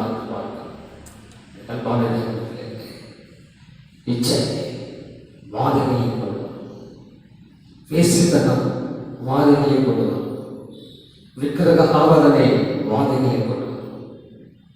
ஆகவே நானும் நீங்களும் விலகி இருந்து சமூக இடைவெளியை பின்பற்றுகிற பிள்ளைகளாக நாம் காணப்பட வேண்டும். கண்பான தேவனுடைய பிள்ளைகளே, ஆதாமும் ஏவாளையும் நாம் பார்க்கின்ற பொழுது ஆண்டவரால் விளக்கப்பட்ட அந்த கனி இச்சிக்கப்படத்தக்க விருட்சமாய் அது இருந்தது. அந்த கனி இச்சிக்கப்படத்தக்க விரதமாக இருந்ததுனால இவர்கள் இச்சையோடு அதனை என்ன செய்கிறார்கள்? வாங்கி கழித்து வசிக்கிறார்கள். என்ன நடந்தது? பூமி சந்திக்கப்பட்டு போனது. எதிர்த்து விட்டு துரத்தப்பட்ட ஒரு சூழலுக்கு ஆதாம் ஏவாள் என்ன செய்கிறார்கள்? ஆனார்கள். நான் யோசிப்பு இச்சைகளுக்கு விலகி ஓடுகிறான். கண்பான தேவனுடைய இச்சைகளுக்கு நானும் நீங்களும் விலகி இருந்து சமூக இடைவெளியை பின்பற்றுவதற்காக நாம் காணப்பட வேண்டும். வேதத்தை நீங்கள் வாசித்தீர்கள் என்று சொன்னால் யாத்திராகம் 20ஆம் அதிகாரம் 17ஆவது வசனத்திலிருந்து வாசிக்கிற பொழுது பிறனுடைய வீட்டை இச்சையாக, பிறனுடைய மனைவியையும் அவருடைய வேலைக்காரர்களையும் அவருடைய எருதையும் கழுதையையும் பின்னும் பிறனுக்குள்ள யாதொன்றையும் இச்சையாதிருப்பாயாக. ஒரு இருதயத்தில் ஒரு பெண்ணுடைய அழகை இச்சிக்கக்கூடாது என்று வேதம் சொல்லுகிறது. இழிவான ஆதாயத்தை இச்சிக்கக்கூடாது என்று வேதம் சொல்லுகிறது. அன்பான தேவனுடைய பிள்ளைகளே, யாக்கோபு 1ஆம் அதிகாரம் 15ஆவது வசனத்தை நாம் வாசிக்கிற பொழுது இச்சையானது கற்பம் தரித்து பாவத்தை பிறப்பிக்கும். பாவம் பூரணமாகும் போது அது மரணத்தை அது பிறப்பிக்கும். இந்த கொரோனா வைரஸ் சமூக இடைவெளியை பின்பற்றவில்லை என்று சொன்னால் அது மரணத்தை கொண்டு வருகிறது.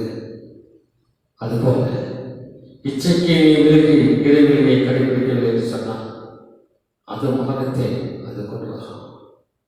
அன்பான பிள்ளைகளே, ஆண்டவர் 3 பெரிய காரியங்கள் வாதைகளை கொண்டு வரத்தக்கதான காரியங்கள். ஆகவே விக்கிரக ஆராதனைக்கு விலகிருந்து சமூக இடைவெளியை பின்பற்றுங்கள். வீசுத்தனத்திற்கு விலகிருந்து சமூக இடைவெளியை பின்பற்றுங்கள். இச்சைகளுக்கு விலகிருந்து சமூக இடைவெளியை பின்பற்றுங்கள். அரசாங்கம் சொல்லுகிற காரியத்தை பின்பற்றி அதோடு கூட இந்த 3 பெரும் காரியங்களுக்கு விலகிருந்து சமூக இடைவெளியை பின்பற்றணும் என்று சொன்னார். வருகிற வாதைகள், வருகிற கொள்ளைமுறைகளுக்கு தப்புவிக்கு ஆண்டவர் வல்லமை விடுவதாக இருக்கின்றார். ஆகவே வருகிற வாதைகளிலே நாம் நீங்களும் ஆகப்பட்டு விடாமல் இந்த 3 பெரிய காரியங்களிலே நாம் விலகிருந்து சமூக இடைவெளியை நாம் பின்பற்றுவோம். தேவதானங்கள் அனைவரையும் வெகுவாய் ஆசீர்வதிப்பாராக. கண்கள் மூடி நாம் செய்வோம். எங்களை நேசிக்கிற நல்ல இதை பசுத்தமான நேரத்திலே உடைய வார்த்தைகளை குறித்து நாம் தியானித்தோம். ஆண்டவரே, இந்த 3 பெரிய காரியங்களை விக்கிரகத்திற்கு விலகிருந்து சமூக இடைவெளியை பின்பற்றுங்கள் என்று எங்களோடு பேசுகிறேன். வேசித்தனத்திற்கு விலகிருந்து சமூக இடைவெளியை பின்பற்றுங்கள் என்று பேசுகிறேன். இச்சைகளுக்கு விலகிருந்து சமூக இடைவெளியை பின்பற்றுங்கள் என்று எங்களோடு பேசுகிறேன். இந்த 3 காரியங்களை நாங்கள் பின்பற்றி வருகிற வாதைகளிலிருந்து நாங்கள் விடுதலை பெற்று உம்மோடு வாழக்கூடிய ஒரு பாக்கியத்தை இந்த சத்தியத்தை கேட்டுக்கொண்டிருக்கின்ற ஒவ்வொரு பிள்ளைகளுக்கும் தந்து உடைய பிள்ளைகளை வழிநடத்த முடியாது. இயேசு நாமத்தில் செல்கிறோம் எங்கள் நல்ல பிதாவே, ஆமென். நம்முடைய கர்த்தராகிய இயேசு கிறிஸ்துவின் பிதாவாகிய தேவனுடைய அன்பும் பரிசுத்த ஆவியானவருடைய ஐக்கியமும் சிநேகமும் வல்லமையும் பாதுகாப்பும் ஆசீர்வாதமும் தலைகளை தாழ்த்திருக்கின்ற அனைத்து பிள்ளைகளோடும் விசேஷமாக இந்த கொரோனா வியாதினாலே பாதிக்கப்பட்டிருக்கின்ற அனைத்து பிள்ளைகளோடும் இன்று மீண்டும் சதா காலங்களிலும் இருப்பதாக